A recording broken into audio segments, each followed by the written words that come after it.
हा, तर लाईव्हचं पण घे. साठे सर, कॅमेरा आडवा करा तुमचा.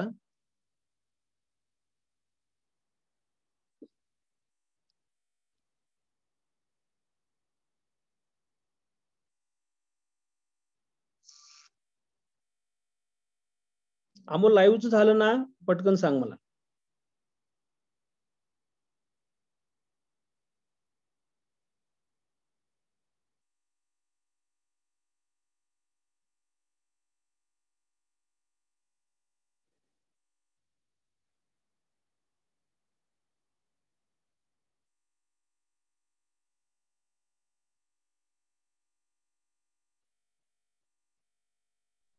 सुरू करा. हा, नमस्कार साथी. आज आपण खरं तर राष्ट्र सेवादल परिवाराच्या वतीनं सुरेश सावंत सरांना ऐकण्यासाठी प्रामुख्याने जमलेलो आहोत. काल 26 जून शाहू जयंतीच्या निमित्तानं आपल्याकडे आज प्राध्यापक आनंद साठे पुन्हा आहेत साताऱ्याहून. त्यांनी काल सुंदर अशा पद्धतीने लोक कल्याणकारी राजा अशा पद्धतीचं शाहू महाराजांचं जीवन आणि विचार या पद्धतीच्या विषयावर खूप सुंदर मांडणी केली. खरं तर नदाब सरांना अचानक येणं न जमल्यामुळे त्यांनी अचानकपणे दिलेल्या विषयाला खूप सुंदर न्याय दिलेला आहे. आज मात्र आपण जाणीवपूर्वक सुरेश सावंत सरांना या निमित्तानं बोलवलेलं आहे. महाराष्ट्रामध्ये मराठा आरक्षणाचा आणि ओबीसी आरक्षणाचा प्रश्न आता खूप मोठ्या पद्धतीनं चर्चेला आहे आणि अशा वेळेला सेवादल सैनिकाची भूमिका काय असावी किंवा परिवर्तनवादी चळवळीमध्ये डाव्या बाजूला उभे असणारे जे सर्व काही कार्यकर्ते असतात त्यांना एक मार्गदर्शनाची सातत्यानं गरज आहे.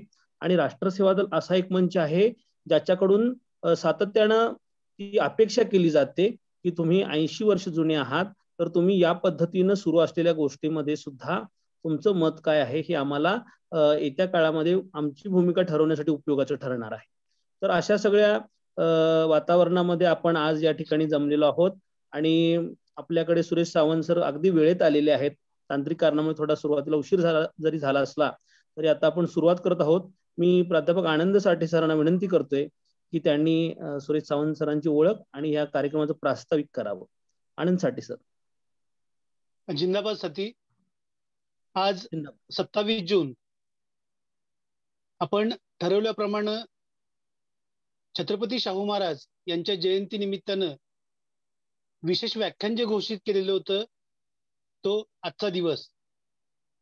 आज आपल्याला जे प्रमुख पाहुणे लाभलेले आहेत ते म्हणजे साथी सुरेश सावंत, ज्येष्ठ सामाजिक कार्यकर्ते आहेत आणि ते आपल्या सर्वांसमोर सामाजिक न्याय व आरक्षण हा त्यांना आपण जो विषय दिलेला आहे तो विषय ते मांडणार आहेत. खर तर सर काल असते तर अजून त्या कार्यक्रमामध्ये हे झालं असतं, पण आपण 2 दिवस व्याख्यान ठेवलं आणि आमचा हा सेवादल परिवार कशा पद्धतीने आपलं काम करत चाललेलं आहे याचं ते मूर्तिमंत उदाहरण आहे. आपण अनेकांची व्याख्याने यापूर्वी ठेवलेली होती. आजचं हे या व्याख्यानमालेचं सुरेश सावंत सर 5वं पुष्प विणणार आहेत. त्यांचा जो विषय तो सामाजिक न्याय आणि आरक्षण. समाजात मागासलेल्या लोकांनाही मुख्य प्रवाहात आणण्यासाठी राजश्री शाहू महाराजांनी अनेक प्रयत्न केलेले आहेत. सध्या राज्यात संजय सर म्हणाले तसे मराठा आणि ओबीसी आरक्षणावरून म्हणजे हे शैक्षणिक आणि सामाजिक आरक्षण आणि ओबीसीचं राजकीय आरक्षण यावरून जो गदारोळ सुरू आहे तो आपण सर्वजण अनुभवतोय.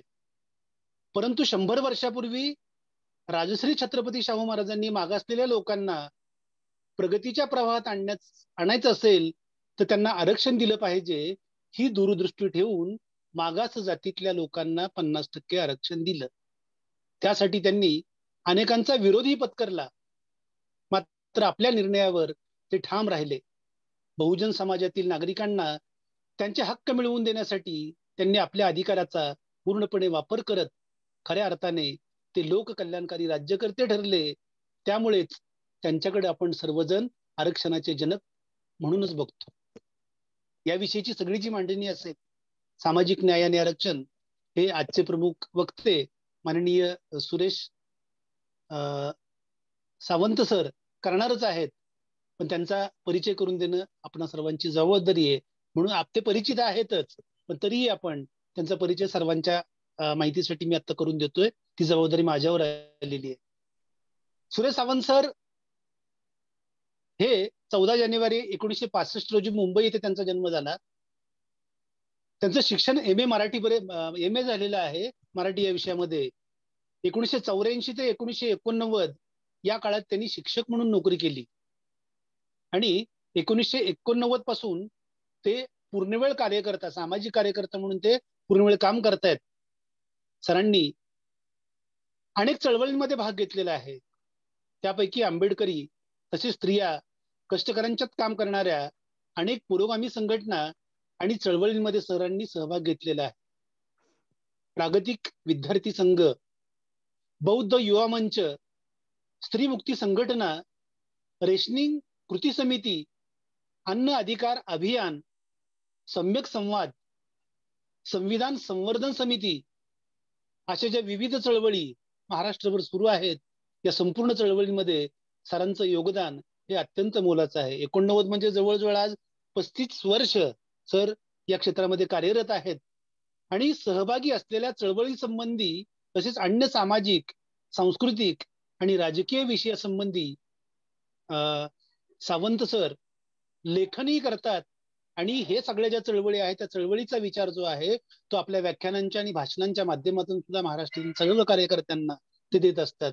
आज आम्ही आमचं परम भाग्य यासाठी समजतो की आज जे सेवादल परिवाराचे जे सर्व साथी आहेत, ज्येष्ठ आहेत, श्रेष्ठ आहेत, या सर्वांचं मी मनपूर्वक स्वागत करतो आणि मी प्रस्तावना आणि सरांचा जो परिचय करून दिलेला आहे आणि मला ती जबाबदारी दिली त्याबद्दल मी संयोजन समितीचे मनपूर्वक धन्यवाद देतो आणि सरांचं स्वागत, त्यांचा परिचय आणि प्रस्तावना मी थांबवतो. धन्यवाद.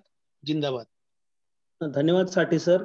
आज आवर्जून महाराष्ट्राचे कार्याध्यक्ष आपलं व्याख्यान ऐकण्यासाठी या कार्यक्रमात आवर्जून उपस्थित आहेत हे मी सुरुवातीला नमूद करतो आणि मी आपणास विनंती करतो की सामाजिक न्याय आणि आरक्षण याचा जो परस्पर संबंध आहे आणि आपण चळवळीतले विशेषतः कार्यकर्ते ती भूमिका तरुणांच्या सोबत जेव्हा बोलताना काही गोष्टी वाद प्रतिवादामध्ये सुद्धा सातत्यानं येत असतात, तर त्या पद्धतीची सर्व मांडणी आणि जर त्यातून काही प्रश्न जर शिल्लक असतील तर ते तुमच्या मांडणीनंतर होतील. मी सर्वांना विनंती करतोय की आपण आपले माईक म्यूट करावेत. पूर्ण व्याख्यान होऊपर्यंत आपण आपले माईक म्यूट ठेवूया आणि सरांना ऐकूया.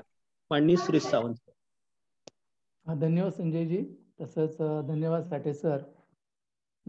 आजच्या कार्यक्रमाला मला निमंत्रित करणारे माझे स्नेही जीवराज सावंत आणि राष्ट्रीय सेवा दलाचे सगळे सहकारी मित्र, आपल्या सगळ्यांना मनपूर्वक धन्यवाद.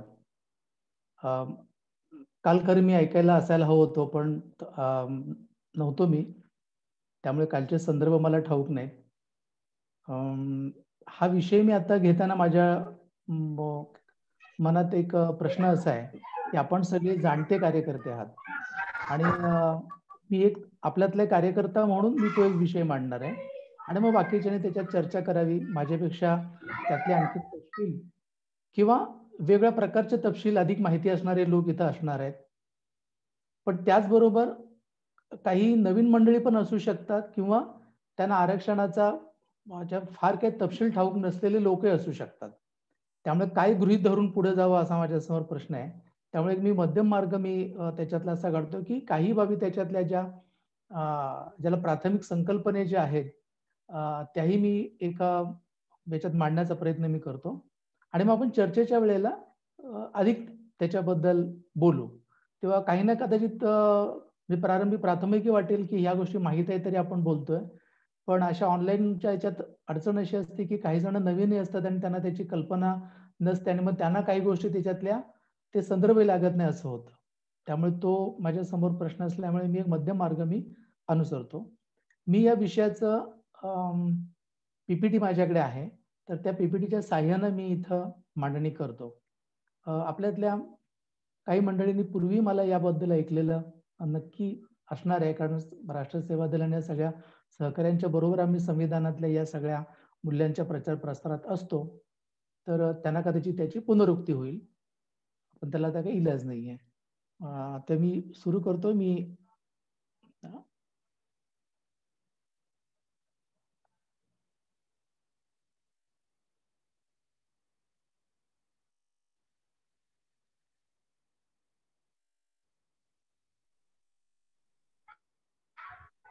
मला फक्त कोणीतरी दिसतंय का एवढं फक्त सांगा, म्हणजे मग मला बरं पडेल. हो दिसतंय सर. हो ना, हा दिसतंय.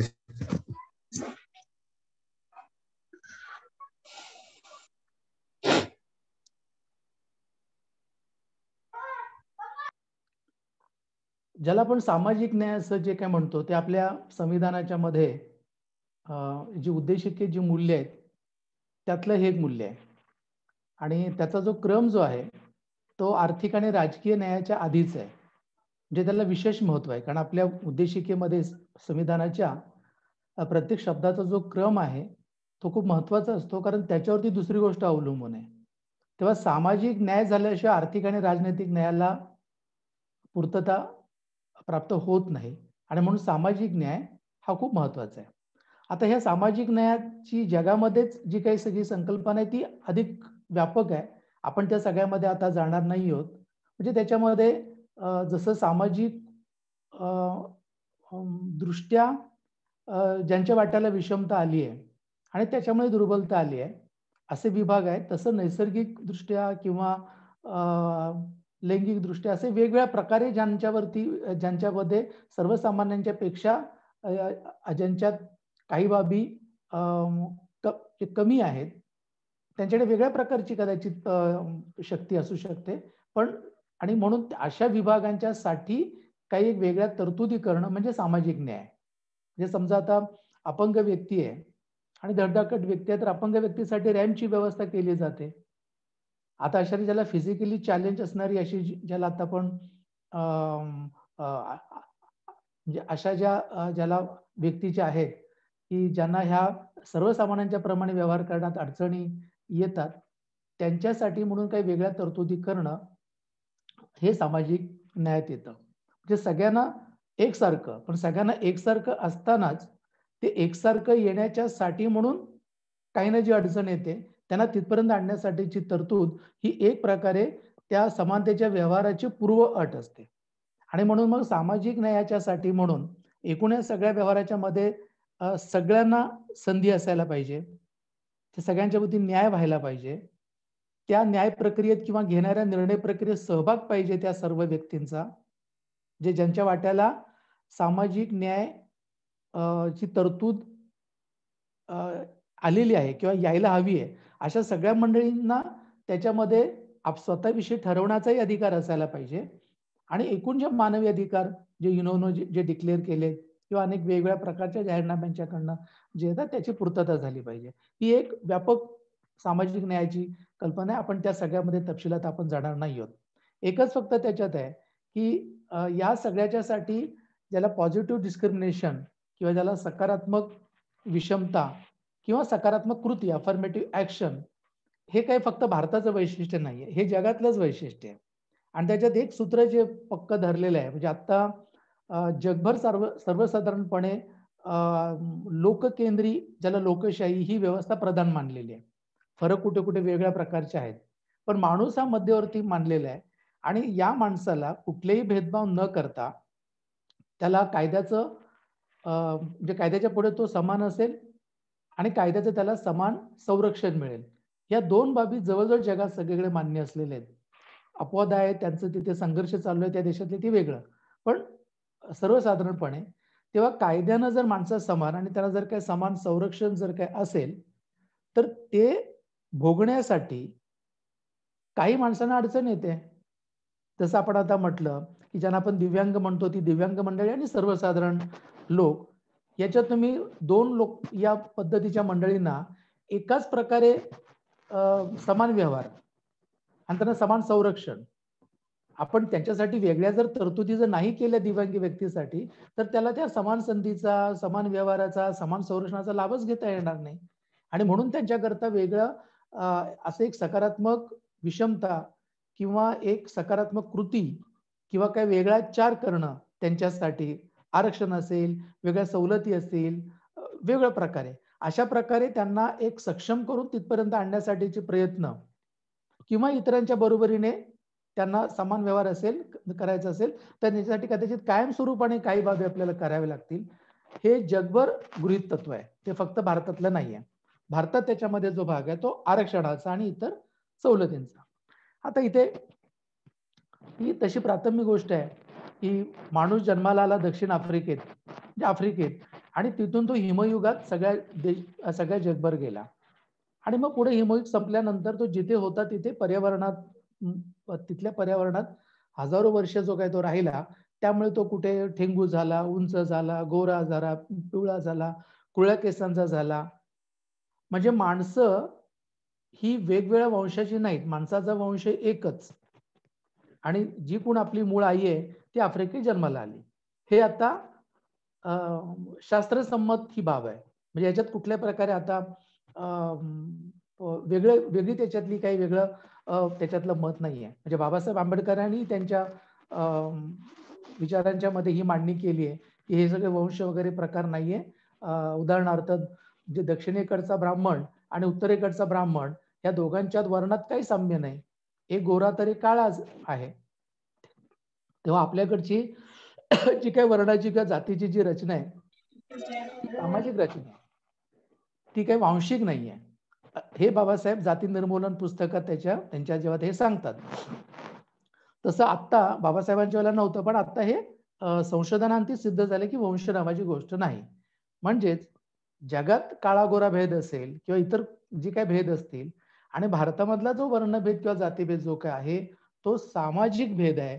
त्याच्याशी निसर्गाचा, वंशाचा काही संबंध नाही. आता भारतातली जी वर्ण व्यवस्था जी आहे त्याच्यात सवर्ण आणि अवर्ण हे दोन भाग आहेत. अवर्ण म्हणजे ज्याला वर्णच नाही, आणि सवर्ण म्हणजे ज्याला वर्ण आहे. असे वर्ण असलेले हे 4 वर्ण आहेत प्रारंभीचे: ब्राह्मण, क्षत्रिय, वैश्य, शूद्र. शूद्र म्हणजे आजचे ओबीसी, असं आपण ढोबळमानाने आपण ते लक्षात घेऊया. आता हे जे शूद्र जे आहेत ते सवर्ण आहेत, म्हणजे त्यांना स्पर्श करता येतो. अवर्णांच्या मध्ये कोण येत आहेत तर अवर्णांच्या मध्ये अस्पृश्य येतात, ज्यांना अतिशूद्र अशी एक संकल्पना आहे, आणि आदिवासी येतात. आदिवासी डोंगरात राहतात. आता ते खाली उतरलेले आहेत, म्हणजे एकूण नागरी सगळ्या याच्यामध्ये. पण अस्पृश्य जे आहे ते गावाच्या वेशीच्या बाहेर, म्हणजे जुन्या गावगाड्यामध्ये जी वेस असते त्या वेशीच्या बाहेर अस्पृश्य मंडळी राहतात, म्हणजे राहायची. आणि गावामध्ये असतील ते सगळे सवर्ण आणि हे सगळे अवर्ण, ही रचना आहे. आता या वर्ण व्यवस्थेमध्ये सुद्धा स्त्रिया ज्या आहेत ते ब्राह्मण, क्षत्रिय, वैश्य या वरच्या वर्णातल्या स्त्रिया आहेत त्याही शूद्र गणल्या जात होत्या, आणि त्याच्यामुळे जे काही शूद्रांसाठी जो काही वेगळा व्यवहार होता तो स्त्रियांसाठी होता. म्हणजे ब्राह्मण, क्षत्रिय आणि वैश्य या 3 जातींना द्विज म्हणतात. म्हणजे त्यांना त्यांची मुंजे होते आणि शिकण्याचा अधिकार त्यांना आहे. पण ब्राह्मण, क्षत्रिय, वैश्य या जातीतल्या ज्या स्त्रिया आहेत त्यांना मात्र हा अधिकार नाही. म्हणजे त्या स्त्रीच्या पोटी, म्हणजे ब्राह्मण स्त्रीच्या पोटी जर काय मुलगा जन्माला आला तर त्याला ते सगळे अधिकार मिळणार, पण मुलगी मात्र जन्माला आली तर ती शूद्र मानली जाणार. आपल्या जुन्या प्राचीन नाटकांच्या मध्ये सुद्धा पुरुष पात्र जे आहे ते संस्कृतमध्ये काही संवाद बोलायचं, आणि स्त्री पात्र जर काय असेल ती प्राकृत, त्यावेळची जी काही बोलीभाषा असेल ती. तर स्त्रियांना संस्कृत उच्चारणाचा अधिकार नाही, आणि त्यामुळे मनुच्या ज्या सगळ्या काही जे काही आदेश आहेत ते हे शूद्रांसाठी आहेत. आपल्याला अनेकदा असा समज लोकांचा असतो की हे जे महार, मांग, ढोर, चांभार म्हणजे शूद्र, तर ते अतिशूद्र आहेत. शूद्र म्हणजे सगळे कुंभार, सुतार, गुरव, लोहार अशा ज्या सगळ्या काही कारागीर जाती प्रामुख्याने ज्या सगळ्या आहेत, कुणबी, ही सगळी मंडळी शूद्र आहेत. आणि म्हणून जे आज्ञा दिलेल्या आहेत, शिकू नये, संस्कृत ऐकलं तर कानाशेषाचा रस ओतला जाईल किंवा जीभ छाटली जाईल जर उच्चार केला संस्कृतचा, तर या सगळ्या ज्या बाबी आहेत त्या मनुस्मृतीतल्या ह्या शूद्रांच्या बद्दल. महात्मा फुलेंनी ह्या सगळ्याचं जे काही खूप चांगली त्यांनी जे संज्ञा वापरल्या ते म्हणजे स्त्री, शूद्र, अतिशूद्र. म्हणजे स्त्री, शूद्र आणि अतिशूद्र हे 3 घटक हे आपल्या जुन्या इथल्या सामाजिक व्यवस्थेनं यांना हजारो वर्षे या सगळ्या विकासाच्या वाटा बंद केलेल्या होत्या. म्हणजे विकासाच्या वाटा या वरच्या म्हणजे त्रैवर्णिकांसाठी राखीव होत्या, आणि हे हजारो वर्षांचं आरक्षण या वरच्या मंडळींनी घेतलेलं आहे. त्यामुळे आजही आरक्षण लागू झाल्यानंतर सुद्धा आजची स्थिती आहे की जो ज्या स्थानावरती आहे त्या स्थानावरती आज त्याची आर्थिक सुद्धा पत आहे किंवा आर्थिक त्याची क्षमता आहे. आपल्याकडच्या अनेक अर्थतज्ञांनी जे काही अभ्यास केलेत त्याच्याप्रमाणे सामाजिक उतरण जी आपल्याकडे आहे तीच आर्थिक उतरंड आजही दिसते. म्हणजे अजूनही ही सरमिसळ झालेली नाही. म्हणजे काही व्यक्ती पुढे गेलेल्या आहेत त्या त्या जातीतल्या विकासाच्या प्रक्रियेमध्ये, पण बहुसंख्य जे काही सगळे समाज त्याच्यातले आहेत त्यांची मात्र उतरंडीत मधला जो क्रम आहे तो आजही तो तसाच आहे. स्त्रियांना शिक्षणाची संधी मिळाली आहे, पण स्त्रियांबद्दलची जी काही जो काही दृष्टिकोन आहे तो सगळ्या जातीतला सगळ्या वर्णातला आजही तोच आहे. त्यामुळे बाबासाहेब म्हणतात ही वांशिक रचना नाही तर ही सामाजिक रचना आहे. आणि या सामाजिक रचनेच्या पायी ज्या लोकांनी आतापर्यंत हजारो वर्ष आरक्षण घेतलं आणि काहींना जाणीवपूर्वक बाहेर ठेवलं हजारो वर्षे, त्यांच्यासाठी आपण आज त्यांच्यासाठी त्यांच्या प्रती न्याय करण्यासाठी किंवा त्यांना समानतेच्या पर्यंत आणण्याच्यासाठी म्हणून आपण घटनेमध्ये सकारात्मक विषमतेचं तत्व आपण अवलंबले. स्त्रिया, अतिशूद्र आणि शूद्र म्हणजे स्त्रिया अस्पृश्य म्हणजे आणि त्याच्यात आदिवासी म्हणजे एससी एसटी असे जे सगळे जे बाहेर ठेवले गेलेले लोक आहेत यांच्यासाठी आपण सकारात्मक विषमतेचं तत्व आपण अवलंबलेलं आहे. त्याचं थोडं आपण आता पुढे बघू. हे मी तुम्हाला सांगण्याची गरज नाही की आपल्या धर्मग्रंथांनी काय काय याच्याबद्दल म्हटलं होतं त्याचं रक्षण करण्याच्यासाठी तुमच्या समोर आहे. मनुस्मृतीतलं पण तुम्हाला ठाऊक आहे. त्याची जी समर्थन करणारी मंडळी मनुस्मृतीचं की पितानं म्हणजे कौमार्य अवस्थेत असताना पित्यानं रक्षण करावं, पतीनं ती तरुण असताना करावं, पुत्रानं स्त्री म्हातारी झाली की करावं, याच्यात काय वावगं आहे? पण ठीक आहे, त्याच्यात वावगं नाही, जरूर स्त्रियांना सहाय्य करावं. पण मग न स्त्री स्वातंत्र्य मारती असं काय येतं? म्हणजे स्त्री लहान असो, तरुण असो, म्हातारी असो, तिला स्वातंत्र्य देता कामा नये, कारण ती चंचल असते, व्यभिचारी असते. हे सूत्र याच्या मागे आहे. आणि म्हणून बाबासाहेबांनी याची होळी केली 27 साली चौदार तळ्यावरती या मनुस्मृतीची. बाबासाहेबांनी या व्यवस्थेची काही एक त्यांनी वर्गवारी केली आहे आणि सवर्णांच्या मध्ये त्यांनी 2 वर्ग केले. ते एक त्रैवर्णिक म्हणजे द्विज आणि अवर्णांच्या मध्ये त्यांनी या जाती केल्यात. म्हणजे वर्ग 4 मध्ये अस्पृश्य की ज्यांना स्पर्श करता येत नाही, वर्ग 3 मध्ये त्यांनी आदिवासी आणि गुन्हेगार जमाती त्यांना ह्यांना स्पर्श करता येतो. आता अलीकडे ही अस्पृश्यता पुढच्या काळात यांच्यामध्ये पण आली आहे, पण त्यांना एकूण सगळ्या काही धर्मरूढींच्या प्रमाणे त्यांना स्पर्श करता येत होता, पण त्या दूरच होत्या. आता ज्याला गुन्हेगार जमाती म्हणून शब्द जो आहे तो काही ना कदाचित आपल्यातल्या तरुण मंडळींना ठाऊक नसेल. आता ज्याला विमुक्त जाती म्हटलं जातं, म्हणजे रामोशी, पारधी ह्या त्याच्यात मोडतात. ब्रिटिशांनी यांना गुन्हेगार जमाती म्हटलं होतं. म्हणजे गुन्हा करणं हाच या जमातींचा व्यवसाय अशी स्थिती त्या काळात होती. आणि म्हणून त्यांचा कोणाला उपद्रव होऊ नये म्हणून त्यांना कंपाऊंड मध्ये ठेवलं गेलं होतं. आपल्याकडे सोलापूरला मोठं कंपाऊंड होतं आणि जेव्हा महाराष्ट्र काही स्वतंत्र झाला, म्हणजे महाराष्ट्र तयार झाला, यशवंतराव चव्हाण मुख्यमंत्री पहिले आणि पंडित जवाहरलाल नेहरू यांनी पहिल्यांदा ते कुंपण तोडलं, म्हणजे त्यांना मुक्त केलं आणि म्हणून त्या विमुक्त जाती असं त्यांना आता म्हटलं जातं. त्यामुळे राखीव जागांच्या मध्ये ज्यांना भटके काय एक प्रकारे आणि विमुक्त जाती असा जो काही आहे त्याच्यात या जाती मोडतात. इथे जाता अजून एक लक्षात ठेवूया, या जाती व्यवस्थेच्या बद्दलचे समर्थन असं केलं जातं की ही श्रमाची विभागणी आहे आणि श्रमाची विभागणी तर जगभर सगळीकडे करावी लागते. आता स्टॅलिन सुद्धा चांभार होता, त्याचे काही पूर्वज, कारण चांभारकीचा व्यवसाय शेवटी कोणाला तरी करावाच लागतो ना. आपण स्टॅलिन तिथे त्यांचा म्हणजे प्रमुख झाला, राष्ट्राचा प्रमुख. तशी आपल्याकडे परवानगी नव्हती कोणाला चांभारायला. म्हणजे ज्याचा अर्थ ती फक्त श्रमाची विभागणी नाहीये, तर ती श्रमिकांची जन्मजात विभागणी आहे. ज्या जातीत तुम्ही जन्माला आला त्या जातीत तुम्ही आयुष्यभर राहायचंय, तिथेच मरायचं आहे आणि जो ठरलेला व्यवसाय तोच तुम्ही करायचा आहे. आणि हे तुम्ही जर नीट केलं तर तुम्हाला पुढच्या जन्मी कर्मसिद्धांताच्या प्रमाणे कदाचित प्रमोशन मिळेल. तोपर्यंत तुम्ही बोंब मारायची नाही, आवाज उठवायचा नाही, दिलेलं काम तुम्हाला जिथे ठेवलंय तिथेच राहायचं. त्याला बाबासाहेब म्हणतात की ही श्रमिकांची विभागणी आहे, ही फक्त श्रमाची विभागणी नाही. आता या मंडळींना म्हणजे आपल्याला यांना अशा रीतीने जाणीवपूर्वक मागे ठेवलेलं होतं आणि हे सामाजिक रचनेच्या मध्ये या लोकांचा कुठलाही दोष नसताना, कुठलाही वैयक्तिक क्षमतेची कमतरता नसताना या मंडळींना जाणीवपूर्वक तुम्ही बाहेर ठेवलं आणि हे त्यांचा आतापर्यंतचा विकास न होणं याला हा समाज जबाबदार आहे. आणि म्हणून या समाजाने यांचं कर्ज फेडायचं आहे आणि त्या कर्जफेडीच्या करता म्हणून यांना पुढे येण्याच्यासाठी काही तरतुदी करायच्या आहेत. हे सूत्र आपल्या घटनेमध्ये पुढे आलं. पण ह्याची चर्चा थोडी आधीपासून होत होती. म्हणजे आरक्षणाचं तत्व हे खरं म्हणजे ब्राह्मणांकडनं पहिल्यांदा आलं. म्हणजे 1861 साली, म्हणजे जेव्हा म्हणजे राणीचा जाहीरनामा आला 1857च्या नंतर आणि ब्रिटिश पार्लमेंटचं राज्य आपल्याकडे सुरू झालं, ईस्ट इंडिया कंपनीचं संपलं आणि जे काही सगळे सरकारी अधिकारी होते त्याच्यात प्रामुख्यानं वरचे जे अधिकारी असायचे, कलेक्टर आणि तत्सम, याच्यामध्ये इंग्रजच असायचे. आणि त्याच्यात भारतीयांच्याकडनं एक मागणी, भारतीयांकडनं म्हणजे प्रामुख्यानं ब्राह्मणांकडनं मागणी अशी होती की याच्यामध्ये भारतीयांना प्रतिनिधित्व नाही आणि म्हणून ते वाजवी प्रतिनिधित्व हवं. आणि हे वाजवी प्रतिनिधित्व जेव्हा त्यांना द्यायला सुरुवात झाली तेव्हा साहजिकच ते प्रतिनिधित्व ब्राह्मणांनी मिळवलेलं आहे, ब्राह्मणांनी. आणि हा काळ जो सगळा जो आहे म्हणजे 19व्या शतकाचा आणि 20व्या शतकाचा आणि आजही, पण त्यावेळेला तो प्रामुख्यानं फारच होता, तो म्हणजे 100% ब्राह्मण मंडळी या सगळ्या जागांच्या वरती होती.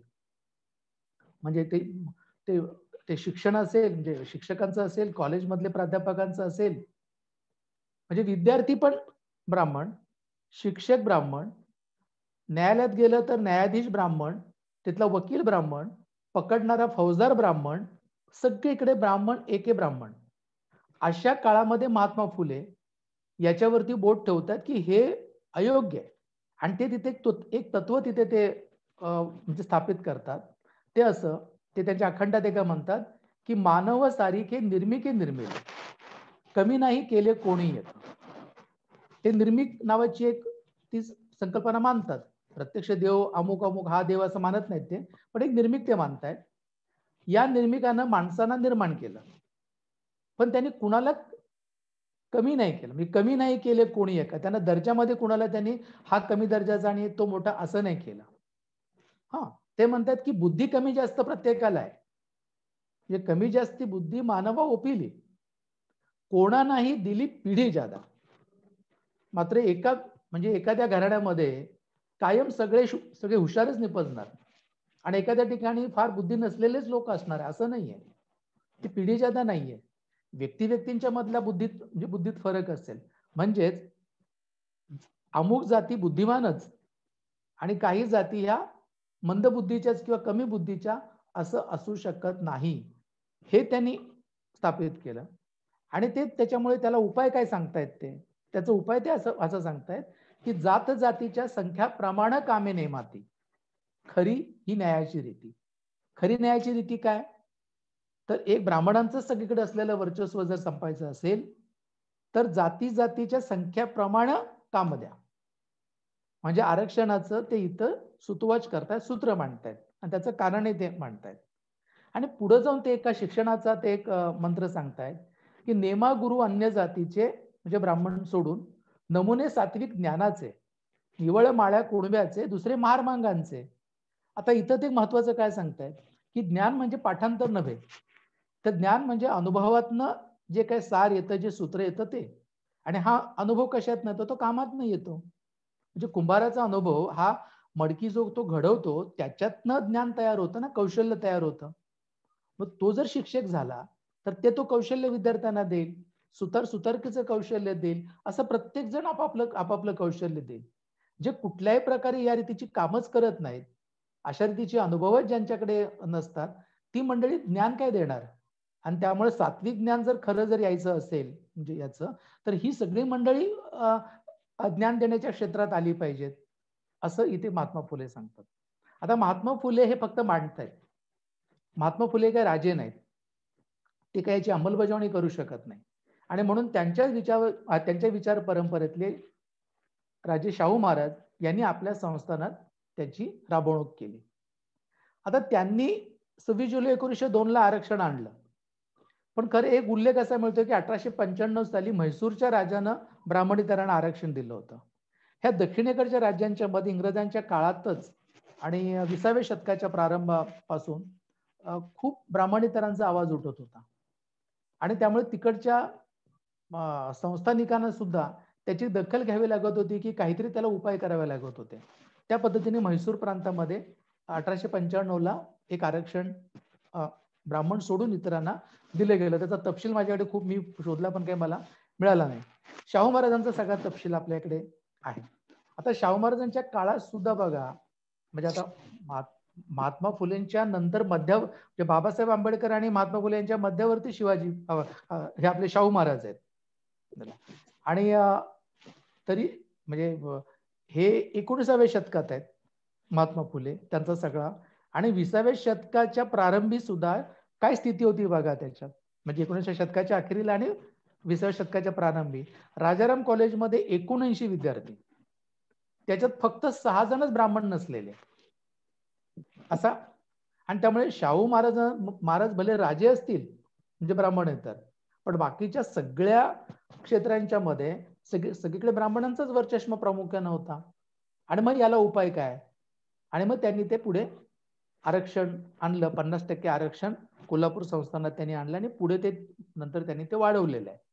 आता इथं काल कदाचित तुम्ही ती त्यांची एक जी कथा सांगितली जाते की का आरक्षण हे दिलं, ते त्यांना घोड्याच्या तबेल्यात ते आपल्या ब्राह्मण सहकार्याला घेऊन जातात आणि तिथे ते घोड्यांना सगळ्यांना सोडायला लावतात आणि मध्ये त्याचं खाणं ठेवतात. आणि मग तो मध्ये ठेवलेलं गाणं सगळी घोडी जेव्हा तुटून पडतात तर तगडी घोडी ते फस्त करतात आणि म्हातारी घोडी तब्येतीनं कमकुवत असलेल्या लाता घालून ते बाजूला काढतात. आणि मग त्यातनं महाराज सांगतात की असं होतं, जर पुरेसं नसेल आणि ते जर सगळ्यांसाठी ठेवलं तर तगडेच ते फस्त करतात. आणि म्हणून अशा वेळेला दुबळ्यांना, म्हाताऱ्यांना किंवा अशा मंडळींना ज्यांना आपल्याला सर्वसाधारण सगळ्यांच्या मध्ये येऊन हे आपला अधिकार बजावता येत नाही, अशा मंडळींना त्यांचं वेगळं असं त्यांच्या गावाने ठेवायला लागतं. आणि म्हणून म्हाताऱ्या आजारी घोड्यांना त्यांच्या गावाने त्यांना वेगळा त्यांचा चारा किंवा काय ती जे काय त्यांचं खाणं आहे ते त्यांना ठेवायला लागतं त्याच्यात. म्हणजे जर समाजामध्ये आज जर का नोकऱ्या सगळ्यांना पुरून एवढ्या असतील नसतील किंवा ज्या वरच्या नोकऱ्या असतील त्या अमुकच लोक हडप करणार असं जर काय असेल तर त्याच्यासाठी त्या वेगळ्या ठेवायला लागतील, आता तगडेच ते सगळं फस्त करतील. हे आरक्षणाचं तत्व शाहू महाराजांनी प्रत्यक्षात अंमलात आणलं आणि ते महात्मा फुलेंनी ज्याचं स्वतवाच केलं ते अधिक पुढे घेऊन शाहू महाराज जात आहेत. आपल्याकडे जी स्वातंत्र्याची चळवळ सुरू झाली त्यावेळेला आपल्याकडे काही जणांना स्वतंत्र मतदारसंघ द्यायला सुरुवात झाली. जे आपल्याकडे राजकीय सुधारणा ज्या होत होत्या, एक एक आपण मागणी करत होतो ब्रिटिशांची वगैरे वगैरे वगैरे, आणि त्याच्यामध्ये काय काय जमातींनी आपल्या वेगळ्या मागण्या केल्या. त्याच्यात एक मुस्लिम मंडळींनी 1909 साली त्यांना ब्रिटिशांनी स्वतंत्र मतदारसंघ दिले. स्वतंत्र मतदारसंघ याचा अर्थ मुसलमानच उभा राहणार आणि मुसलमानच निवडणार, अशा रीतीचे स्वतंत्र मतदारसंघ. पुढे 1916 साली लखनौचा करार जो काही जिना आणि टिळक आहे, टिळकांनी याला नंतर एक पुन्हा मान्यता दिली वगैरे वगैरे. आपण त्या खूप तपशिलात त्याच्यात आपण जात नाहीये. पण स्वातंत्र्यासाठी एकजूट राहावी हिंदू मुसलमानांची म्हणून हिंदू नेत्यांच्याकडनं या मुस्लिमांच्या स्वतंत्र मतदारसंघाची पाठराखणी त्या काळामध्ये त्याला झालेली आहे. म्हणजे जेव्हा पुणे कराराचा प्रश्न आला तेव्हा गांधीजी या मतदारसंघाबद्दल काहीच बोलत नव्हते आणि म्हणून बाबासाहेबांचं म्हणणं होतं की तुम्ही त्याच्याबद्दल काही बोलत नाही. इथे अँग्लो इंडियनांना दिलं गेलेलं आहे, अमक्या मंडळींना दिले गेलेलं आहे, ख्रिश्चनांना स्वतंत्र मतदारसंघ दिलेला आहे, मग ज्यांना तुम्ही हिंदू मानतच नाही अशा अस्पृश्यांना वेगळा मतदारसंघ का नको? तर गांधीजींची त्याला नकार होता. आता गांधीजींची बाजू होती की एक पहिला काही फुटी पडल्या त्याला इलाज नव्हता, पण आणखीन फूट पडून ब्रिटिशांचं त्याच्यात फावायला नको अशा रीतीची त्यांची एक भूमिका होती. बाबासाहेबांची वेगळी होती. दोघांच्या भूमिका दोन्ही पद्धतीनं जर आज जर काही विचार केला तर कोण कुणाच्या जागी असतं त्याच्यावरनं त्या भूमिका ठरल्या असत्या. आता तो काळच गेलेला, आता पुन्हा नव्याने विचार या सगळ्याचा करावा लागणार आहे. पण त्याच्यात नंतर बाबासाहेबांचा आणि गांधीजींचा तो काही करार झाला येरवड्याला आणि स्वतंत्र मतदारसंघाच्या ऐवजी राखीव जागा आल्या. हा एक म्हणजे राखीव जागांचा सगळा प्रवास आहे आणि राजकीय राखीव जागा अस्पृश्यांना मिळालेल्या आहेत. मद्रास प्रांतामध्ये त्याचा पुढे उल्लेख नंतर येईल की मी जसं म्हणालो की ह्या दक्षिणेकडे आधीच काय काय उठाव होत होते ब्राह्मणेतरांच्याकडनं, आणि त्यामुळे 1927 साली जे स्वातंत्र्य मिळण्याच्या आधीच तिकडच्या मेडिकल इंजिनिअरिंग कॉलेजमध्ये ब्राह्मणेतरांना आरक्षण मिळालं. पण ब्राह्मणेतरांना आरक्षण मिळालं त्याची स्थिती अशी झाली की ब्राह्मणेतरांच्या मध्ये जे तगडे होते त्यांनीच त्या जागावरती ताबा घेतला आणि मग त्याच्यात जे अस्पृश्य होते किंवा जे आणखीन निम्न जातींचे होते त्यांना त्याच्यात मिळालं नाही. आणि म्हणून रामस्वामी पेरियारांनी उठाव केला की ते मला हे चालणार नाही, ब्राह्मणेतरांच्या मध्ये सुद्धा आणखीन विभाग करा. आणि मग त्याच्यामध्ये विभाग केले गेले आणि ते विभाग असे होते की ब्राह्मणाचेच सगळ्यांना आरक्षण. म्हणजे ब्राह्मणांना काही 14 जागांपैकी 2 जागा ब्राह्मणांना, ब्राह्मणेतरांना 6, अस्पृश्यांना अमुक, ह्यांना अशा अशा सगळ्या ती जागांची ती विभागणी केली. आणि या रीतीचं आरक्षण हे म्हणजे पेरियारांच्या या सगळ्या उठावामुळे हे मद्रासमध्ये सुरू झालं होतं. त्याला म्हणजे आपलं जेव्हा स्वातंत्र्य मिळालं तेव्हा हे आरक्षण या प्रकारचं होतं. त्यातनं पुढे प्रश्न तयार झाला, तिकडे आपण नंतर येऊ. पण हा एक आरक्षणाचा आपली घटना तयार होण्याच्या आधीची एक पूर्वपीठिका आहे. ती मी तुम्हाला एक धावता त्याचा एक परिचय इथे मी करून दिलेला आहे. आता घटनेत काय काय झालं तर घटनात्मक आरक्षण, ज्याला कॉन्स्टिट्युशनल जे आरक्षण आहे ते 2 मंडळींना आहे, दलित आणि आदिवासी, म्हणजे अनुसूचित जाती आणि अनुसूचित जमाती. आता या दोघांच्या बद्दल प्रश्न असा होता की दलित आणि आदिवासींच्या बद्दल प्रश्न असा होता की यांच्याबद्दल दुमत नव्हतं की हे मागास आहेत, त्यांना हजारो वर्ष बाजूला टाकलं गेलेलं आहे आणि त्याच्यामुळे यांना आरक्षण मिळालं पाहिजे याला बहुसंख्यांची कबुली होती. म्हणजे हे सगळे जातीय प्रकार करावा का, आपण तो केवळ आपल्या आर्थिक धोरणानंच तो सगळा बदलावा, असं म्हणजे अशी म्हणणारी मंडळी होती आणि ती चांगल्या भावनेनं म्हणत होती. पण जेव्हा आरक्षणाचाच प्रसंग जेव्हा आलाय तेव्हा दलित आणि आदिवासींना आरक्षण देण्याबद्दल कोणी काय आणखीन काही तक्रारी केलेल्या नाहीत. ते खूप सहज मंजूर झालं आणि ते घटनात्मक आरक्षण या 2 विभागांना आहे. त्याची व्यावहारिक बाजू एक अशी आहे की अनुसूचित जाती ही संकल्पना किंवा त्याचा जो आहे तो अगदी सायमन कमिशनच्या पासून त्याचा वापर सुरू झालाय 1927 पासून. आणि 1935ला जेव्हा जो पहिला काय घटना कायदा आला आपल्याकडे की ज्याचा आपण खूप आधार ही आपली घटना बनवायला घेतलेला आहे, त्या 1935 साली अनुसूचित जाती जमातीच्या याद्या तयार झाल्या होत्या. आणि आपल्याकडे 1931 साली जनगणना झाली होती जातींची, याला ब्रिटिशांच्या काळातच. आणि त्यामुळे आपल्याकडे अनुसूचित जाती जमातींच्या याद्या तयार होत्या दलित आदिवासींच्या. तेव्हा आरक्षण कुणाला द्यायचंय या विभागातल्या किंवा अनुसूचित जाती आणि जमाती या 2 वर्गांच्यातल्या कुणाला आरक्षण द्यायचंय ते स्पष्ट होतं, कारण जातीच तयार होत्या. ओबीसींची ती स्थिती नव्हती, म्हणजे ज्याला शूद्र जाती ज्याला आपण काय म्हणू अशांची. आणि म्हणून एक 340व कलम घटनेमध्ये घातलं गेलं की त्याच्यामध्ये असं म्हटलं की पुढे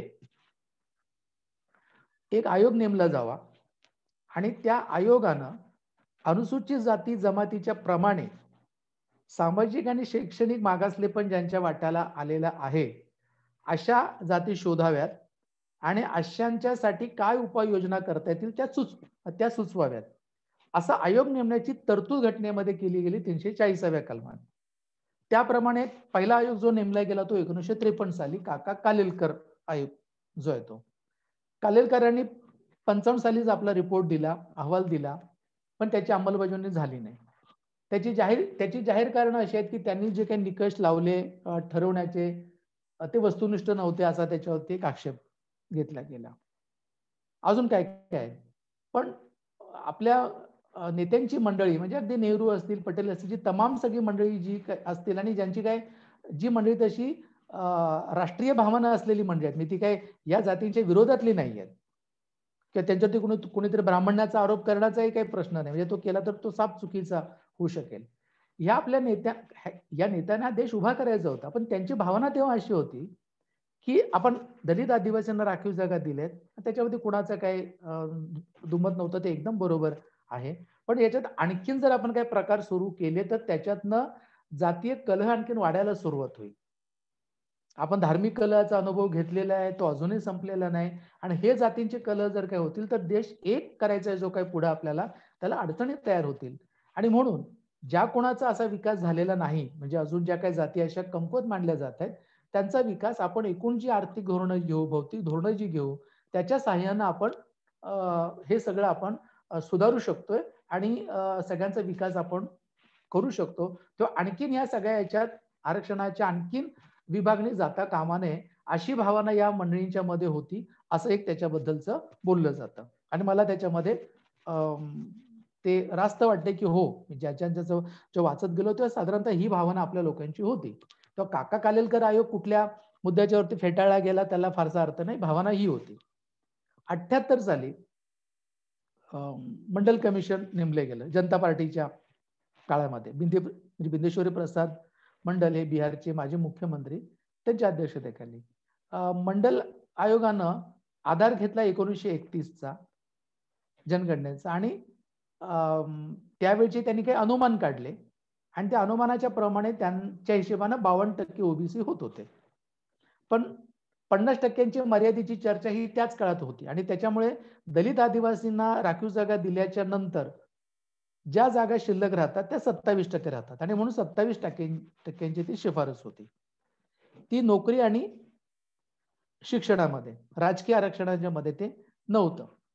आता त्याला म्हणजे मंडल आयोग लागू केला आणि म्हणजे व्ही पी सिंगाने तो लागू केला 1990 साली. म्हणजे 78ला तो नेमला गेला. 78ला नेमल्या गेल्यानंतर 80 साली त्यांनी रिपोर्ट दिला मंडलने. पण मंडलच्या आयोगाची पण कथा तीच राहिली जी काका कालेलकर आयोगाची. तो पण तसाच भासणात गुंडाळून ठेवला गेला. तो व्ही पी सिंगाने 1990ला लागू केला.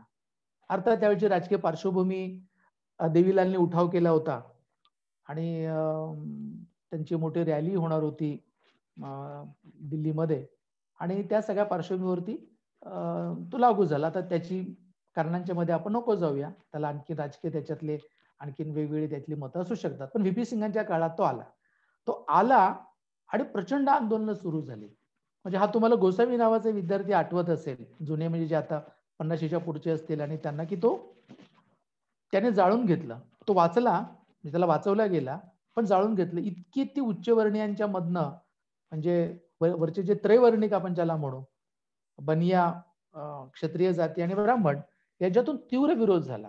म्हणजे आम्ही दलित आदिवासींचं सहन केलंय, पण हे आता आणखीन खूप झालं, असं त्याच्याबद्दलची ती तीव्रता तयार होती. म्हणजे ज्या ओबीसींच्या बद्दल ही तीव्रता होती, हीच ओबीसी मंडळी राम मंदिरच्या सगळ्या त्या मंदिरच्या ह्याच्यामधले मुख्य वाहक ठरले आणि आजही ते भाजपचा मुख्य आधार झालेली मंडळी आहेत, म्हणजे ह्याच्यातली त्याला. आणि आता ज्या ओबीसींचं आरक्षणाचं इतकं मातेर झालंय, तरी उठणं त्याच्यासाठी सगळं सोडून ज्या रीतीने असं रस्त्यावरती यायला पाहिजे, त्या रीतीची प्रेरणाही या मंडळींच्या मध्ये दिसत नाही. त्याचा आपण करू चर्चेच्या मध्ये आणखीन काय विचार असेल ते. पण म्हणजे त्या काळात तर ओबीसीच्या आरक्षणाचा मुद्दा हा जवळजवळ मागासवर्गीयांनीच, म्हणजे दलितांनी लढवला, असंच म्हणजे अशी स्थिती होती, मला आठवते त्याप्रमाणे त्याला. आणि काय काय ओबीसीच्या मध्ये यायचं काय, आम्ही काय म्हणजे आम्ही काय महार व्हायचं, काय चाललंय हे, अशा रीतीची पण त्यावेळेला सगळी त्या भाषा जी बोलली जात होती. त्या मंडल आयोगाची अंमलबजावणी झाली आणि त्याच्या विरोधामध्ये इतकी आंदोलनं सुरू झाली. म्हणजेच किती तीव्र भावना या मागासवर्गीयांच्या बद्दल होती हे आपल्याला याच्यातून लक्षात येते. एक इंदिरा साने नावाच्या वकीलबाई कोर्टात गेल्या, सुप्रीम कोर्टात गेल्या, त्याच्या विरोधात गेल्या, पण त्यांचा विरोध हे नकोच होतं. पण सुप्रीम कोर्टानं मंडल आयोगाला मंजुरी दिली. मात्र त्यांनी अट घातली. ती अट होती की 50% ते आत पाहिजे, आणि ती अट तर मंडल आयोगानंच कबूल केलेली होती. त्यावेळेला ती 50% अट तिथे मंजूर झाली आणि नोकरी आणि शिक्षणामध्ये ह्या राखीव जागा आल्या. राजकीय आरक्षण काय त्यांना त्याच्यात नव्हतं त्याला. आता थोडंसं आपण बघू की घटनेच्या मध्ये जी कलम आरक्षणाबद्दल जे त्याने आता ज्यांच्यामुळे वाद तयार होतोय, ते कलम 15 आणि कलम 16 की म्हणजे 14वा कलम तुम्हाला समान म्हणजे तुम्हाला काही धर्म, वंश, जात, लिंग न पाहता समान संरक्षण प्रत्येक नागरिकाला देतं आणि तुम्हाला कायद्यापुढे समान मानलं जातं. ही कलम समानतेचीच आहेत मूलभूत हक्कांच्या मधली 15-16. आता 15-16च्या मध्ये भेदभाव केला जाणार नाही, तुमचे धर्म, वंश, जात, लिंग, जन्मस्थळ वगैरे वगैरे. पण त्याला अपवाद केलेत. तो अपवाद असा आहे की अनुसूचित जाती, जमाती आणि सामाजिक आणि शैक्षणिक दृष्ट्या जे मागासलेले आहेत अशांसाठी सरकार काही वेगळ्या तरतुदी करू शकतं. आता जेव्हा घटना तयार झाली तेव्हा 15व्या कलमामध्ये ही तरतूद नव्हती. ही कॉलेजमधल्या आणि शिक्षणाबद्दलच प्रामुख्यानं हे कलम आहे. आणि कलम 16 जे आहे ते नोकऱ्यांच्या मधलं आहे. सरकारी नोकऱ्या किंवा सरकारी अनुदानित किंवा ज्याला शासन म्हणून या व्याख्येच्या खाली जी मंडळी ज्या आस्थापना येतात त्या ठिकाणच्या नोकऱ्यामध्ये आरक्षण ठेवायला सरकारला परवानगी असेल असं सांगणारा अपवाद आहे. तो पण कोण? तर शैक्षणिक सामाजिक मागासलेले, इतर जे त्याच्यामध्ये बॅकवर्ड क्लासेस असे त्याच्यातले शब्द आहेत. मी तुम्हाला थोडं इंग्रजीकडे येऊ म्हणजे आपल्याला त्याची आणखी नीट त्याला बोध होईल. कलम 16 जे आहे, जे नोकऱ्यांच्या संदर्भातलं आहे, ते बॅकवर्ड क्लास हा एक शब्द आहे, म्हणजे any backward class of citizen, आणि ते नॉट ॲडिक्वेटली रिप्रेझेंटेड, म्हणजे त्यांचं पुरेसं पर्याप्त प्रतिनिधित्व त्या नोकरीच्या क्षेत्रामध्ये नाही, हे त्यांना सिद्ध करावं लागेल. म्हणजे तो अभ्यास सरकारला, केंद्र किंवा राज्य सरकारला तो ज्या पातळीवरती आरक्षण द्यायचं आहे त्या पातळीवरचा अभ्यास सादर करावा लागेल आयोग नेमून. ही त्याच्याबद्दलची अट आहे. आणि त्याची जर पूर्तता नाही झाली तर ते आरक्षण देता येणार नाही. आता कलम 15व्याच्या मधली स्थिती अशी होती की कलम 15 मध्ये हे सोशल आणि एज्युकेशनली बॅकवर्डचा मुद्दाच नव्हता. आणि मग झालं असं त्याच्यातलं की चंपकम दोराईराजन नावाची एक मुलगी ही कोर्टात गेली. ते मी तुम्हाला आता सांगितलं, रामस्वामी पेरियारांनी जे ब्राह्मणेतरांच्या मध्ये पुन्हा वर्गवारी करून जे काही आरक्षण प्रत्यक्ष लागू केलं मद्रास प्रांतामध्ये, त्याच्या विरोधात ही मुलगी कोर्टात गेली. आणि तिचं म्हणणं असं की जर शिक्षणाच्या मध्ये सगळ्यांना लिंग, वय, अमुक अमुक करता जर काही भेदभाव केला जाणार नाही आणि कलम 29 प्रमाणे अशा रीतीने कॉलेजमध्ये प्रवेश देताना कुठल्याही प्रकारचा भेदभाव केला जाणार नाही असं जर काय म्हटलेलं आहे, तर हे आरक्षण हे संविधानाचा अवमान आहे, किंवा संविधानाच्याशी ते बसत नाही, सुसंगत नाही, म्हणून ते रद्द करावं. आणि सुप्रीम कोर्टाने ते रद्द केलं.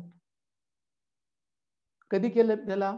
त्याच वेळेस 51 साली, म्हणजे घटना लागू झाली 26 जानेवारीला, आणि त्याच वर्षी म्हणजे पुढच्याच वर्षी हे आव्हान आलं.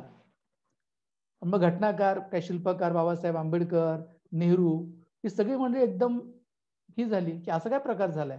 आणि मग ताबडतोब त्याच्यात उपाय करण्याच्यासाठी म्हणून त्यांनी पहिली घटना दुरुस्ती आणली. ही पहिली घटना दुरुस्ती फार प्रसिद्ध आहे. त्याच्यामध्ये संपत्तीचा अधिकार, जो मूलभूत अधिकार होता तो काढला गेला, अभिव्यक्ती स्वातंत्र्याच्या बद्दलच्या काही तरतुदी केल्या गेल्या.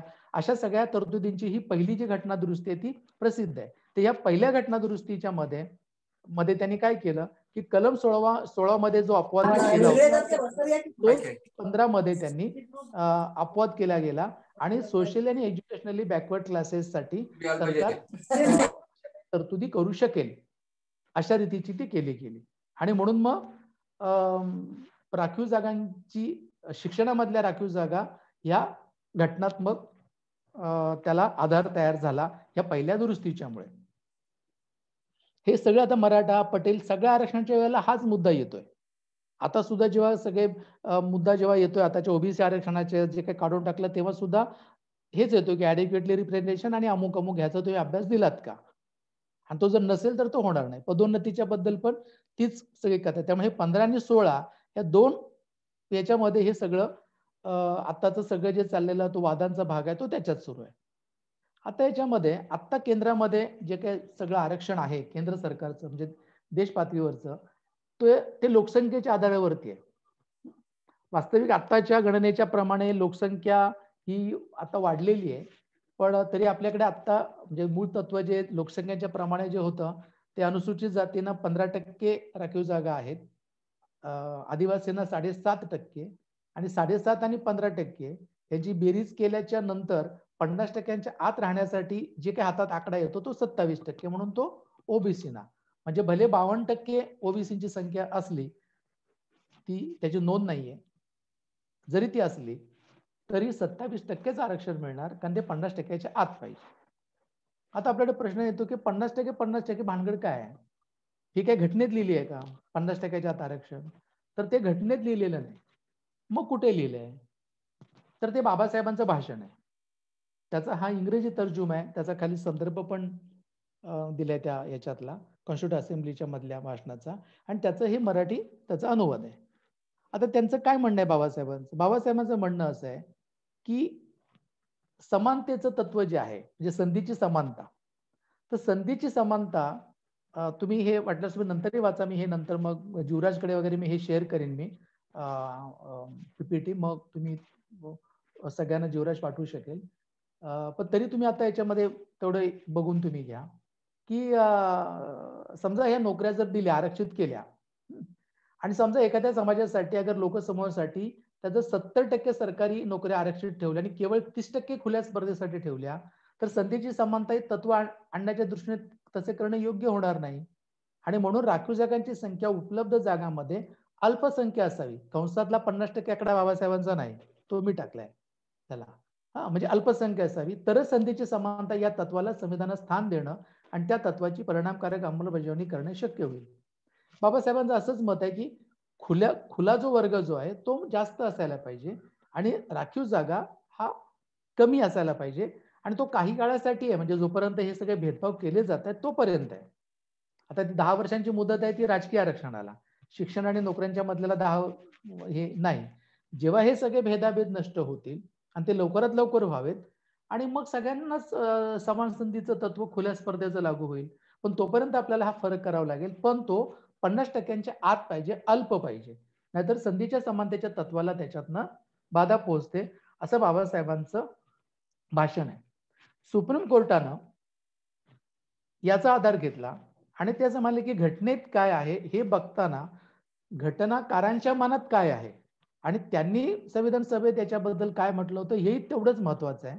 आणि म्हणून त्यांनी हे अवतरण कोट केले आपल्या, त्यांनी याच्यात केलंय म्हणजे इंदिरा साहनी खटल्याचा जो जे निकालपत्र आहे त्याच्यात हे अवतरण आहे. आता तुम्ही मराठा आरक्षणाचा जो निकाल आला सुप्रीम कोर्टाचा तो आता बऱ्याच ठिकाणी तो आपल्याकडे त्याची पीडीएफ पण तुमच्याकडे असेल, त्याच्यात पण बाबासाहेबांचं हे जे भाषण आहे त्यातलं हे अवतरण दिलेलं आहे की बाबासाहेबांचं म्हणणं असं असं आहे. आणि म्हणून हे जी 50% जी काही मर्यादा आहे ती 50% मर्यादा ही सुप्रीम कोर्टाने घातली आणि ती आजतागायत जे चालू आहे ती बदलली जाऊ शकते की नाही, ती बदलली जाऊ शकते. म्हणजे बाबासाहेब काय म्हणाले किंवा ते त्या काळात म्हणाले आता काय याचा अर्थ लावून ते बदललं जाऊ शकतं. पण ते बदललं जायचं जर असेल तर आता इंदिरा साहनी खटल्याच्या मध्ये 9 जण होते, त्याच्यात पीबी सावंतही होते महाराष्ट्रातले, त्यांच्यातले. आता 9 जणांचा जो काय तो निकाल आहे तो जर बदलायचा असेल तर तो 11 जणांचं करावं लागेल पुढे पीठ, घटना पीठ, आणि त्याच्या पुढे त्याची सुनावणी व्हायला लागेल.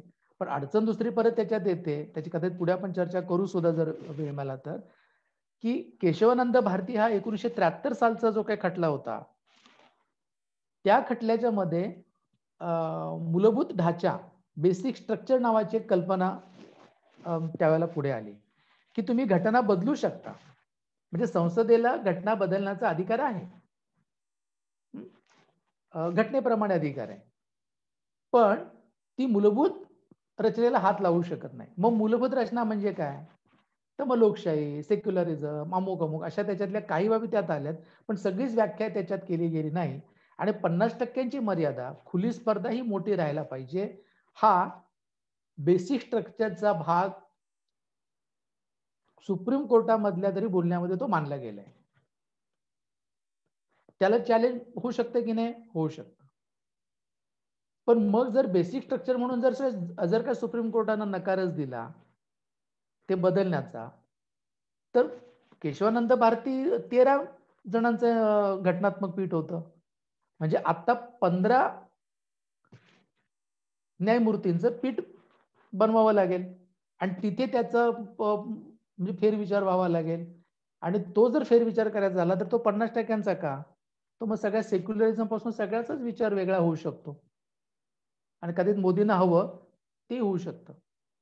पण त्याच्यात आता मी जात नाही खूप पुढे, आपण पुढे आता याच्यात येऊया. आता महाराष्ट्रामधलं जे सगळं आरक्षण आहे ते आधीच आपल्याकडे 50%च्या वर गेलं होतं, 52%.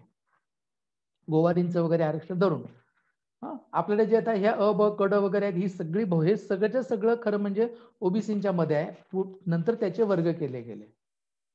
आता हे आपलं आधीचं 52% आरक्षण, त्याच्यामध्ये आर्थिक आरक्षण मोदींनी जे आणलं 2019ला आर्थिक निकषाच्या वरती, ते 10%, म्हणजे आपल्याकडे आधीच झालं 62%.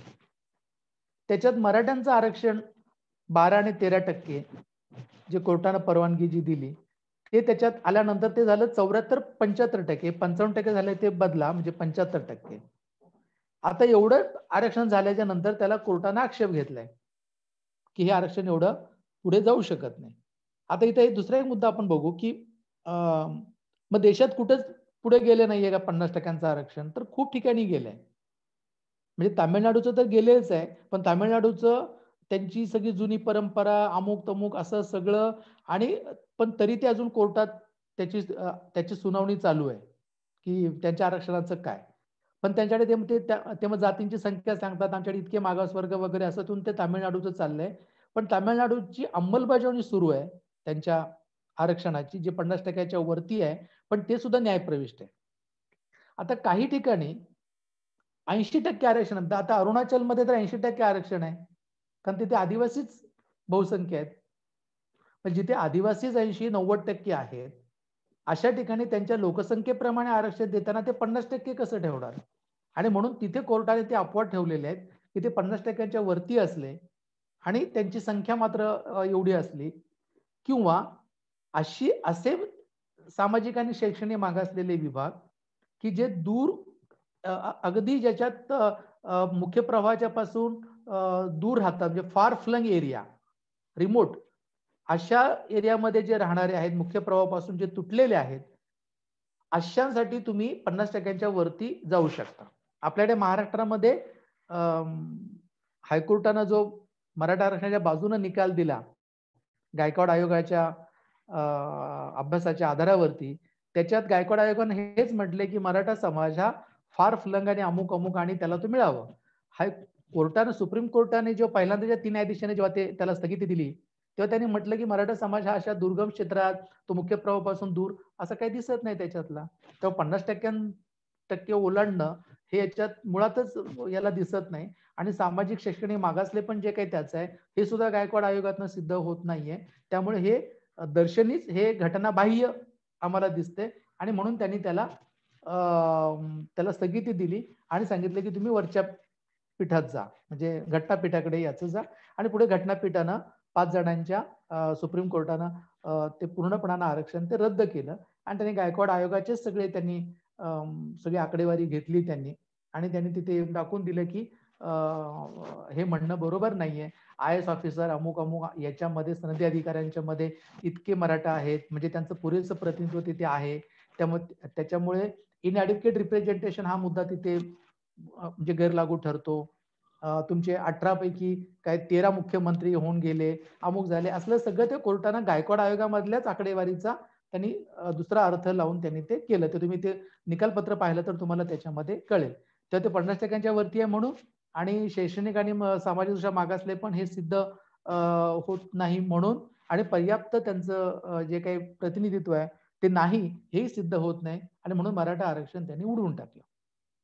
चला, आता अनुसूचित जाती जमाती आणि ओबीसी या आरक्षणातला फरक आपला बोलता बोलता आपण पाहिला होता की अनुसूचित जाती जमातींना हे संख्येप्रमाणे आहे, ओबीसींचं मात्र 50%च्या आतमध्ये राहण्यासाठी 27%. अनुसूचित जाती जमातींना नोकरीतलं आहे, शिक्षणातलं आहे, आणि लोकसभा विधानसभेतही त्यांना आरक्षण, आणि सगळ्या स्थानिक स्वराज्य संस्थांच्या मध्ये आहे. ओबीसींना त्यांनी क्रिमी लेअरचा निकष ठेवलाय, जो दलित आदिवासींना नाही, आणि मुस्लिम ख्रिश्चनांच्या मधल्या ज्या दलित जाती आहेत त्यांचाही समावेश इथे ओबीसींच्या मध्ये केला गेलाय. खरं त्यांची मागणी आहे की तुम्ही आम्हाला SC STच्या मध्ये घ्या, ज्या त्याप्रमाणे, पण ते काही झालेलं नाहीये. म्हणजे ते व्हायला पाहिजे असं माझं मत आहे, पण ते झालेलं नाहीये. ती त्यांची मागणी अजूनही आहे. आणि हिंदू, शीख, बौद्धांच्यातल्या जातींचा समावेश होईल, फक्त हिंदू नाही. तर ते आता बौद्धांचं म्हणणं की आमच्या जाती कुठे आहेत, आणि म्हणून तो बौद्धांच्या आरक्षणाचा एक वेगळा मुद्दा आता अडकलेला असा आहे त्याच्यात की जात लिहायची की नाही, बौद्ध फक्त धर्म आहे. महाराष्ट्रामध्ये यशवंतराव चव्हाणांनी बौद्धांना नवबौद्ध अशा संज्ञेखाली आरक्षण दिलं राज्य सरकार, पण केंद्रात VP सिंगांनी जे काही आरक्षण दिलं ते बौद्ध म्हणून येत नाही, ते बौद्धांच्यातल्या जातींचा समावेश केलाय. आता बौद्धांच्यातल्या जाती म्हणजे कोणत्या धरायच्या, म्हणजे महार लिहायला लागणार, किंवा ज्या कोणी चांभार असेल, जे कोणी ज्या जातीतनं आले असतील त्यांचं, तर तो बौद्धांच्या मधला एक मोठा आता सध्या एक अडचणीचा मुद्दा सध्या तयार आहे, त्याचे मोठा वाद आता सध्या सुरू आहे. बघू त्याचं काय याला होतं ते. मी फक्त स्पर्श करून ठेवतोय, चर्चेतनं ह्या गोष्टी काय येतील मला माहित नाही आताच्या आपल्या वेळेच्या दृष्टीनं. आता आपण ओबीसीच्या आरक्षणाच्या करता आता जे राजकीय आरक्षण जे त्याला दिलं गेलं होतं त्याचं काय झालं.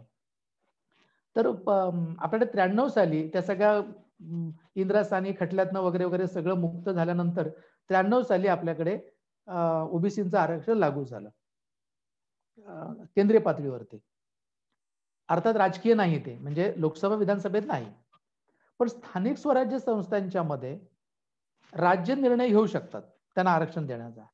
त्याप्रमाणे 93ला मंडल आयोग लागू झाला आणि 94 सालीच शरद पवारांनी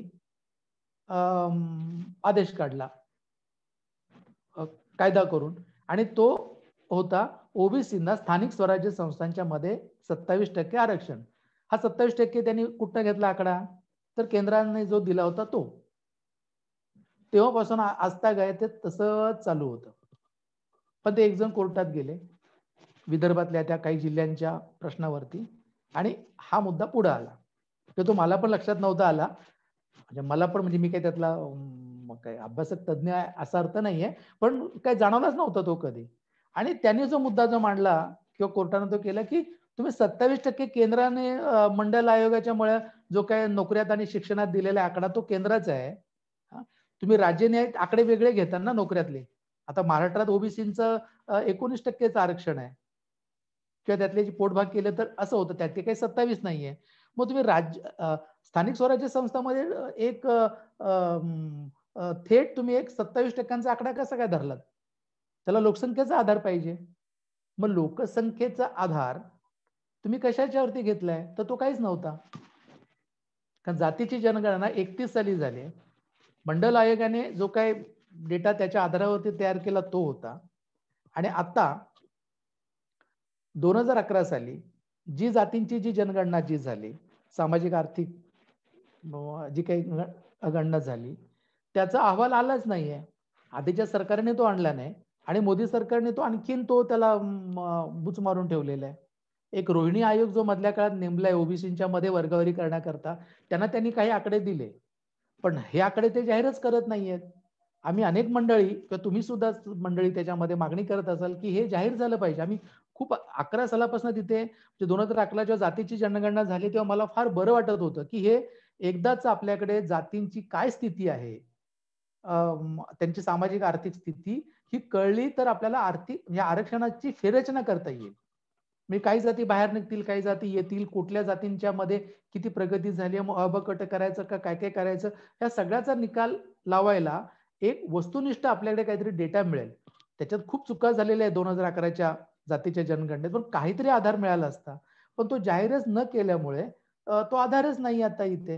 आणि तो आधार नसल्यामुळे तुम्ही अमक्या जिल्ह्यात एवढं आरक्षण ओबीसीना दिलं कुठल्या आधारावरती, आणि मग ते कोर्टानं आता रहित केलं. आणि ते फक्त तेवढंच झालं नाही, तर ते त्या 4 जिल्ह्यांचं गेलं, महाराष्ट्रातलं गेलं, आणि देशभरचंही ओबीसीचं राजकीय आरक्षण गेलं. सुप्रीम कोर्टाचं म्हणणं असं आहे, म्हणजे सुप्रीम कोर्टानं मराठा आरक्षणासारखं ते संपूर्ण नाही टाकलं, म्हणजे त्याला हे करून नाही दिलं. त्यांचं म्हणणं असं त्यातलं आता आहे, एक प्रकारची स्थगिती आहे ह्याला की तुम्ही अभ्यास सादर करा ना, आयोग नेमून, तज्ञ आयोग नेमा, आणि तुम्ही जिल्ह्यावर त्यांची संख्या किती आणि त्यांचं पुरेसं प्रतिनिधित्व आहे की नाही हे तुम्ही सादर करा. सामाजिक शैक्षणिक मागासले पण हे आधीच झालंच आहे ना हे सिद्ध, त्यामुळे त्याचा काही प्रश्न ओबीसीच्या बद्दल येणार नाही. पण त्यांचं पुरेसं प्रतिनिधित्व नाही तिथे, आणि त्यांची संख्या किती आहे, कारण ज्या ठिकाणी त्यांना आरक्षण द्यायचं तिथली संख्या पाहिजे, म्हणजे त्या पंचायतीची पाहिजे, त्या जिल्ह्याची पाहिजे, किंवा त्या नगरपालिकेची पाहिजे, किंवा त्या महानगरपालिकेची पाहिजे. आता एवढं तपशीलवार त्याचा ओबीसीची संख्येचा काही अहवाल सादर करण्याच्यासाठी एक आयोग नेमण्याची गरज आहे. आणि त्या आयोगासाठी मोदींच्याकडे असलेला हा जो आता 2011चा जो जातीच्या जनगणनेचा जो अहवाल आहे त्याची गरज आहे. आता हे फडणवीस त्याच्याबद्दल काहीच बोलत नाहीयेत. ते म्हणतात की मी 3 महिन्यात आलो ते करून देईन. आता 3 महिन्यात ते जर करून दिला, ते करू शकतात, कारण केंद्राकडे डेटा आहे. केंद्रानं जर काही महाराष्ट्राचा समजा दिला ओबीसीचा आणि ह्यांनी इथे आयोग नेमला तर ते होऊ शकतं. 3 महिन्यात ते होऊ शकतं, त्यांचं खरं आहे त्याच्याबद्दल. आपण मग तुम्ही आता 3 महिन्याची वाट कशाला बघता? तुम्ही सत्तेवर यायची का वाट बघताय? मोदींना तुम्ही सांगा आणि तुम्ही जाहीर करा याचा केंद्रातला जातीच्या जनगणनेचा अहवाल, की ह्या सगळ्याचाच प्रश्न यातला मिटेल. आणि आता जो आयोग जो राज्य सरकारनं जो नेमलाय, त्यातनं काही तज्ञांचं म्हणणं आहे की त्याला ती पॉवरच नाहीये. आणि भुजबळ म्हणतात की आम्ही तो नेमलेला आहे, तो आता प्रश्न मिटणार आहे. त्यांचं म्हणणं की भुजबळांचं खरं नाही, कारण कोर्ट त्याला मानणारच नाहीये. तो तज्ञांचा आयोग पाहिजे असं म्हणणं आहे. आता हे मी तुम्हाला वेगवेगळे त्याच्यातले त्याची पैलू सांगतोय, म्हणजे त्याच्याबद्दल माझं त्याच्याबद्दलची निश्चिती काही नाहीये, कारण मी पण त्यातला चाचपडतोय, समजून घेण्याच्याच आहे. पण तुम्ही सगळे कार्यकर्ते तेव्हा काय काय विचार सध्या सुरू आहेत किंवा कुठले कुठले मुद्दे आपल्या या सगळ्या राजकीय परिप्रेक्षात आता चालू आहेत सध्या त्या असं म्हणतात, हे तुमच्या पुढे फक्त मी मांडून ठेवतोय. आरक्षणानं गुणवत्ता धोक्यात येते, तर ती त्याच्याकरता 335 कलमच आहे की त्या तिथली कार्यक्षमता वगैरे वगैरे लक्षात ठेवूनच आरक्षण पाहिजे असं त्याच्यात आहे. पदोन्नतीतल्या आरक्षणाबद्दलचा पण मुद्दा तोच आहे. जिथे त्यांनी नकार दिला तिथे ते पुरेसं प्रतिनिधित्व आणि शैक्षणिक सामाजिक मागासले पण सिद्ध करू शकलेले नाहीत. जिथे ते केलं तिथे त्यांनी दिलं, म्हणजे महाराष्ट्रात आधी ते दिलं होतं आणि नंतर ते काढून घेतलं गेलं. त्याचे तुम्हाला सगळे तपशील आता माहिती आहे त्या सगळ्याचे, किंवा त्या फार आता त्याच्यात जाण्याची गरज नाही. एक सुप्रीम कोर्टाने जे मत एक नोंदवलेलं ते फार भयंकर आहे. ते म्हणजे आरक्षण हा मूलभूत अधिकार नाही. आणि तो अक्षरफार ती बाब अशी आहे की म्हणजे याचा अर्थ मूलभूत अधिकार मी तुम्हाला कायमस्वरूपाने असणार असं नाहीये. पण तुम्हाला जर काही कलम 14, कलम 15-16 हे जर मूलभूत अधिकार जर आहे, तर त्या मूलभूत अधिकारांच्या प्रमाणे मला जर तो जो काय समानतेचा अधिकार जर भोगायचा असेल, तर मी तिथपर्यंत येणार कसा? आणि मग तिथपर्यंत येण्यासाठीचा जो भाग आहे तो सुद्धा माझा मूलभूत अधिकार आहे असं त्याचा अर्थ तज्ञ मंडळी वेगळ्या लावतात. पण कोर्टाची त्याच्याबद्दलची सुप्रीम कोर्टाची भावना ही आतापर्यंत आरक्षणाच्या काही बाजूने राहिलेली नाहीये. ते घटनात्मक बाबी आहेत, त्याच्याबद्दल ते बोलतायत, पण त्यांच्याकडे त्याप्रमाणे प्राधान्यक्रम राहतोच असं नाही. म्हणजे आता समजा आर्थिक आरक्षणाबद्दल त्यांनी का नाही तातडी दाखवली? आर्थिक आरक्षण चालू आहे सध्या. मग आर्थिक आरक्षण हे तर घटनेच्या याच्यात बसतच नाहीये, कारण शैक्षणिक सामाजिक मागासलेल्या लोकांनाच ते आरक्षण आहे 15 आणि 16व्या कलमाच्या प्रमाणे. तुम्ही 15 आणि 16 मध्ये दुरुस्ती केलीत कलमामध्ये आणि ती तुम्ही दुरुस्ती टाकलीत आर्थिक आरक्षणाबद्दल, पण ती बेसिक स्ट्रक्चरला धक्का लावते आणि तरी कोर्ट त्याची अजून सुनावणीच करत नाहीये.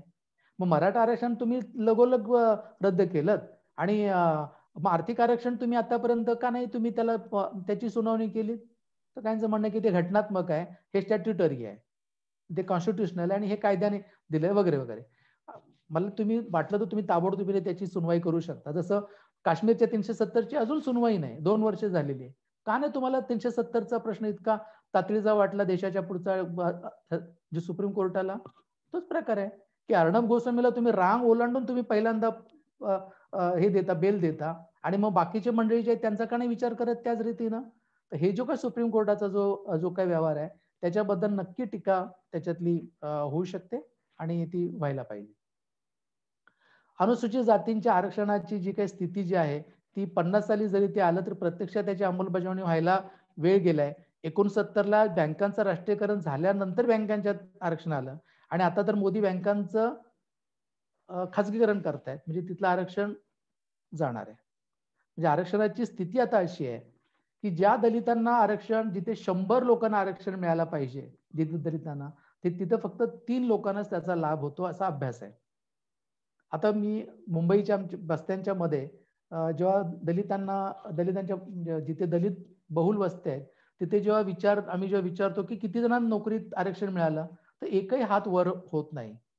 म्हणजे आरक्षणात नोकऱ्या हा आता दलितांनाच त्याचा कुठे लाभ नाहीये, आहे ते अत्यंत अल्प आहेत. त्याला त्याची गणती करण्यातही काही त्याला प्रश्न येत नाही. आणि शिक्षणाच्या मध्ये आरक्षण आहे, पण त्याच्या अनुषंगिक खर्चच इतके आहेत आणि फियांचं की त्यामुळे दलितांच्या मधले सुद्धा जे प्रगत आहेत तेच त्याचा लाभ घेऊ शकतात अशी आताची स्थिती आहे. साधं तुम्हाला सांगतो की समजा स्कॉलरशिप मिळायची आणि स्कॉलरशिप 9-10 महिन्याने मिळायची, पण तोपर्यंत त्या विद्यार्थ्याला, त्या दलित किंवा आदिवासी विद्यार्थ्याला कॉलेज फी भरायला सांगायचं नाही. ते कॉलेज मॅनेज करायचं आणि जेव्हा स्कॉलरशिप यायची तेव्हा ते वळतं करून घ्यायचे. आता ते काय म्हणतात, तुम्ही आधी फी भरा आणि मग तुमची स्कॉलरशिप आली की तुम्ही घेऊन जा. म्हणजे मग ही ज्याची क्षमता आहे आता फी भरण्याची तेच तिथे ऍडमिशन घेऊ शकतात. आणि हे फक्त फी मधली सवलत आहे. आनुषंगिक जे इतर जे त्यांचे सगळे जे ज्या काही खर्च असतात ते तर सगळ्यांना तेच द्यावे लागतात. आणि त्यामुळे शिक्षणामधली आणि नोकरीमधलं ह्याच्या सगळ्या ज्या आरक्षण आहे हे आता निमित्त मात्र किंवा ज्याला काही त्याला अर्थ नाही अशा रीतीचं नगण्य केलेलं आहे. आणि हे कोणी केलंय तर ह्या सगळ्या सरकारने केलंय. म्हणजे काँग्रेसच्या सरकारने आधी केलं, नंतर बाकीच्या मधले कोण असतील त्यांनी केलं, आणि आत्ताच्या तर ह्यांनी मोकाट पद्धतीनं ते सगळंच उधळून टाकायच्या पद्धतीनं मोदी चाललेत. तेव्हा तुम्हाला हे वीक तिथं ह्याचा खाजगी करा, ते जे सरकारचं अदानीला आणि अंबानीला देत आहे तिथे आरक्षण राहणारच नाहीये. म्हणजे जर आज मराठ्यांना तुम्ही आरक्षण आम्ही देणार असं ज्या तुम्ही याने बोलताय, मग तुम्ही खाजगीकरणाच्या धोरणाचं काय करणार आहात? त्याच्याबद्दल हा एकही नेता बोलायला तयार नाही. आणि ते सगळं तुम्ही एका बाजूला खाजगीकरण सगळं करत चाललात आणि दुसऱ्या बाजूला आम्ही आरक्षण देणारच. म्हणजे आरक्षण तुम्ही 16 द्या ना ते 20% द्या, तर बोलाची भात बोलाची कधीच होणार आहे. तर अशा स्थितीमध्ये ज्या मंडळींना आरक्षण जे नवीन विभाग आता जे मांडतायत त्यांनाही त्याचा काही लाभ तसा मिळण्याची शक्यता नाहीये. आणि त्यांचा जो साईज आहे एकूण त्याप्रमाणे त्याला त्याचा अर्थ राहणार नाही. खरे त्यांचे प्रश्न जे ते व्यवस्थेशी संबंधित आहेत. ज्या व्यवस्थेमधली धोरणं जे शेतीचं अरिष्ट असेल ते आहे, इथलं शिक्षण जे काही विना अनुदानित आणि नफेखोरीवरती आधारित करण्याचं जे धोरण घेतलं गेले पुढे ते वाढवत गेले त्याच्याशी त्याचा संबंध आहे. हा सगळा भाग आहे. आणि नवीन जे सगळे पेच जे काही तयार होतात त्या नवीन पेचचा विचार त्याच्यामध्ये होत नाही. आणि ते पेच असे होत आहेत की पण त्याला की घटना तयार होत असताना जी सगळ्यांची सहमती होती की दलित आदिवासी हे पूर्णपणानं सामाजिक पण आणि आर्थिक पण दुबळेच होते. आता झाले असं त्याच्यात की या आरक्षित विभागांच्या मध्ये काही व्यक्ती पुढे आलेले आणि त्या कदाचित खूप पुढे आलेले असतील. आता समजा भालचंद्र मुणगेकर आहे तर ते युनिव्हर्सिटीचे अमुक अमुक झाले, सुखदेव थोरात तिकडे चान्सलर झाले, अमुक झाले, आणि ही मंडळी मग बघा हे इतके तर शिकलेले एवढे पुढे गेलेत. म्हणजे बौद्ध हा विभाग हा आता आरक्षणाच्यामुळे प्रगत झाला. आता असं विधान केलं तर ते विधान वस्तुस्थितीला धरून नाहीये. कारण ह्या व्यक्ती पुढे गेल्यात, निश्चित गेल्यात, पण त्याच्यामध्ये जे स्तरीकरण जे खाली जे आहे त्याच्याप्रमाणे खूप भाग हा सगळा खाली आहे. आणि तो जुन्या सामाजिक उतरणीच्या मध्ये तसाच्या तसाच तो आहे अजूनही. व्यक्ती पुढे गेलेले आहेत. पण मी ज्या बिल्डिंग मध्ये राहतो किंवा मी ज्या सोसायटीमध्ये राहतो तिथे मला एखादा दलित प्राध्यापक दिसतो की जो आपल्या मुलाला राखीव जागेतच प्रवेश घेतोय, किंवा वकील आहे तो आपल्या मुलाला राखीव जागेतच प्रवेश घेतोय. आणि मग मला वाटतं अरे बघ हे इतके प्रगत झाले तरी आरक्षणाचा फायदा घेणार आणि आम्हाला मात्र नाही. अशा रीतीची त्याच्यातनं स्थिती तयार होते. त्याच्यामध्ये ते तळचे विभाग बघितले जात नाही. म्हणजे मला जे दिसतं तेच त्याच्यातलं खरं. बरं ह्याच्यात चूक नाहीये काही, हे दिसतंय खरं आहे. मग ह्यांचं काय करायचं? तर याच्याबद्दलच्या ज्या आता सूचना येत आहेत की ज्यांच्या एका पिढीला आरक्षण मिळालेलं आहे त्यांनी मागच्या रांगेत उभे राहा, आणि ज्याला अजिबातच मिळालं नाही अशाला ते पहिलं मिळू द्या, आणि 2 पिढ्यांच्या नंतर आरक्षण नाही अशा रीतीचं दलित आदिवासीच्या बद्दल काही व्हायला पाहिजे. तर मग याच्यातली आत्ताचा जो विद्वेष किंवा जो ताण होतो तो त्याच्यातला कमी व्हायला लागेल. असं होतं की अरे आमच्या पूर्वजांनी केलं ना काही जे अन्याय, पण आता मी करत नाही ना, पण मला का त्याचा त्रास आहे? आता आम्ही इतके जेव्हा विविध कॉलेजेसमध्ये आणि सगळी सत्र घेत असताना हे खूप त्याच्यातले म्हणजे प्रतिक्रिया येतात. आणि मग त्याला तशी ती न पटणारी त्यांना जे ते काही केलं पटत नाही. त्यामुळे आपल्याला एकूणच आरक्षणाच्या प्रश्नाला कार्यकर्ते म्हणून मी तुमच्याशी थोडंसं अधिक बोलण्याचा मी ते करतोय की आरक्षण हा जो काही मुद्दा जो आहे याचा आपल्याला विचार अधिक गंभीरपणाने करावा लागेल की आहे तसं आरक्षण ठेवून चालणार नाही, किंवा हे आरक्षणाच्या पलीकडे जाऊन काय गोष्टी आपल्याला करायला लागणार आहेत त्याच्यावरती फोकस अधिक द्यावा लागेल. आणि तिथे हे सगळे विभाग तिथे एकत्र आणावे लागतील. खूप ताण तयार झालेले आहेत या सगळ्याच्या मध्ये. शेतीची म्हणजे विभागणी झाली. मला तर आपला तेवढा वेळ नाही म्हणा, मी काय मला उदाहरणं दिली तर त्या गिरणी कामगारांच्या मध्ये आम्ही होतो. माझे वडील गिरणी कामगार, आमचं घर सगळं त्या काळात आम्ही रस्त्यावरतीच झालो आणि वेगळ्या कारणाने वाचलो आम्ही. मी काम करायला लागलो त्यावेळी मी काही फॉर्मल शिक्षण मी घेऊ शकलो नाही. 10वीच्या नंतरच मला सगळे काम करावं लागलं आणि मी सगळं एक्सटर्नल शिक्षण घेतलं मी याला. म्हणजे मी हुशार होतो. मी आमच्यावर पहिला आलो, मी 77% मिळाली. MLA मला नंतर फर्स्ट क्लास मिळाला. जुराज आहे माझ्याबरोबर होता, आम्ही MA ला, हे सगळं झालं. पण हे मी 10वीच्या नंतर सगळं मला नोकरी करून करावं लागलं. म्हणजे मी शिकण्याची मी मजा घेऊ शकत नव्हतो. म्हणजे कारण वडिलांचं सगळं त्या न संपलेला आमचा संप तो होता, गिरणी संप. गिरणी कामगाराचा संप अजूनही संपलेला नाही. दत्ता सामंतांनी तो माघारी घेतलेला नाही आणि ते आता गेले. तर त्यावेळेला स्थिती अशी झाली की आम्ही सगळ्यांनी, जे कोणी दलित आणि ज्यांना गावी काही नव्हतं, अशा मंडळींनी मुंबईमध्येच हातपाय मारले ना. पण जे मराठा होते, गिरणी कामगार, ते गावाला गेले. आणि गावाला गेल्याच्या नंतर त्या शेतीत त्यांनी काही करायला सुरुवात केली. पण त्याचा दुसरा परिणाम असा झाला की त्यांची मुलं गावीच राहिली. आम्ही इकडे हातपाय मारले, शिकलो, थोडा आरक्षण आणि स्कॉलरशिपचा आधार मिळाला आणि पुढे गेलो. आणि मग आमच्यातल्या काहींनी, कुठेतरी एका कांबळेने बंगला बांधला अधिकारी होऊन. आता हा कांबळे त्या सगळ्यामधला हजारातला एक दलितांच्यातला. पण तिकडे मात्र जे कोणी मराठा होते ते तिथेच राहिले. त्याला दिसते, अरे हा पूर्वी इथं जोहार करायचा, खळ्यात न जाताना अंगणात जाताना वाहना उचलून न्यायचा, आणि आज इथं बंगला बांधतोय, आणि आमची मात्र स्थिती अशी. आता हे जे नवीन पेच जे काही त्यातले जे तयार होतात त्याचा विचार करायला लागेल. जो आपल्याकडे भीम आर्मीच्या याच्यामध्ये जो सारणपूरला जो प्रश्न जो तयार झाला ठाकूरांचा, तो पण तसाच की मिशीवरती ताव ठाकूर म्हणून, पण शिक्षण कमी. आणि हे सगळे जे जाटव जे होते त्या गावातले, हे मात्र ग्रॅज्युएट झालेली मुलं होती.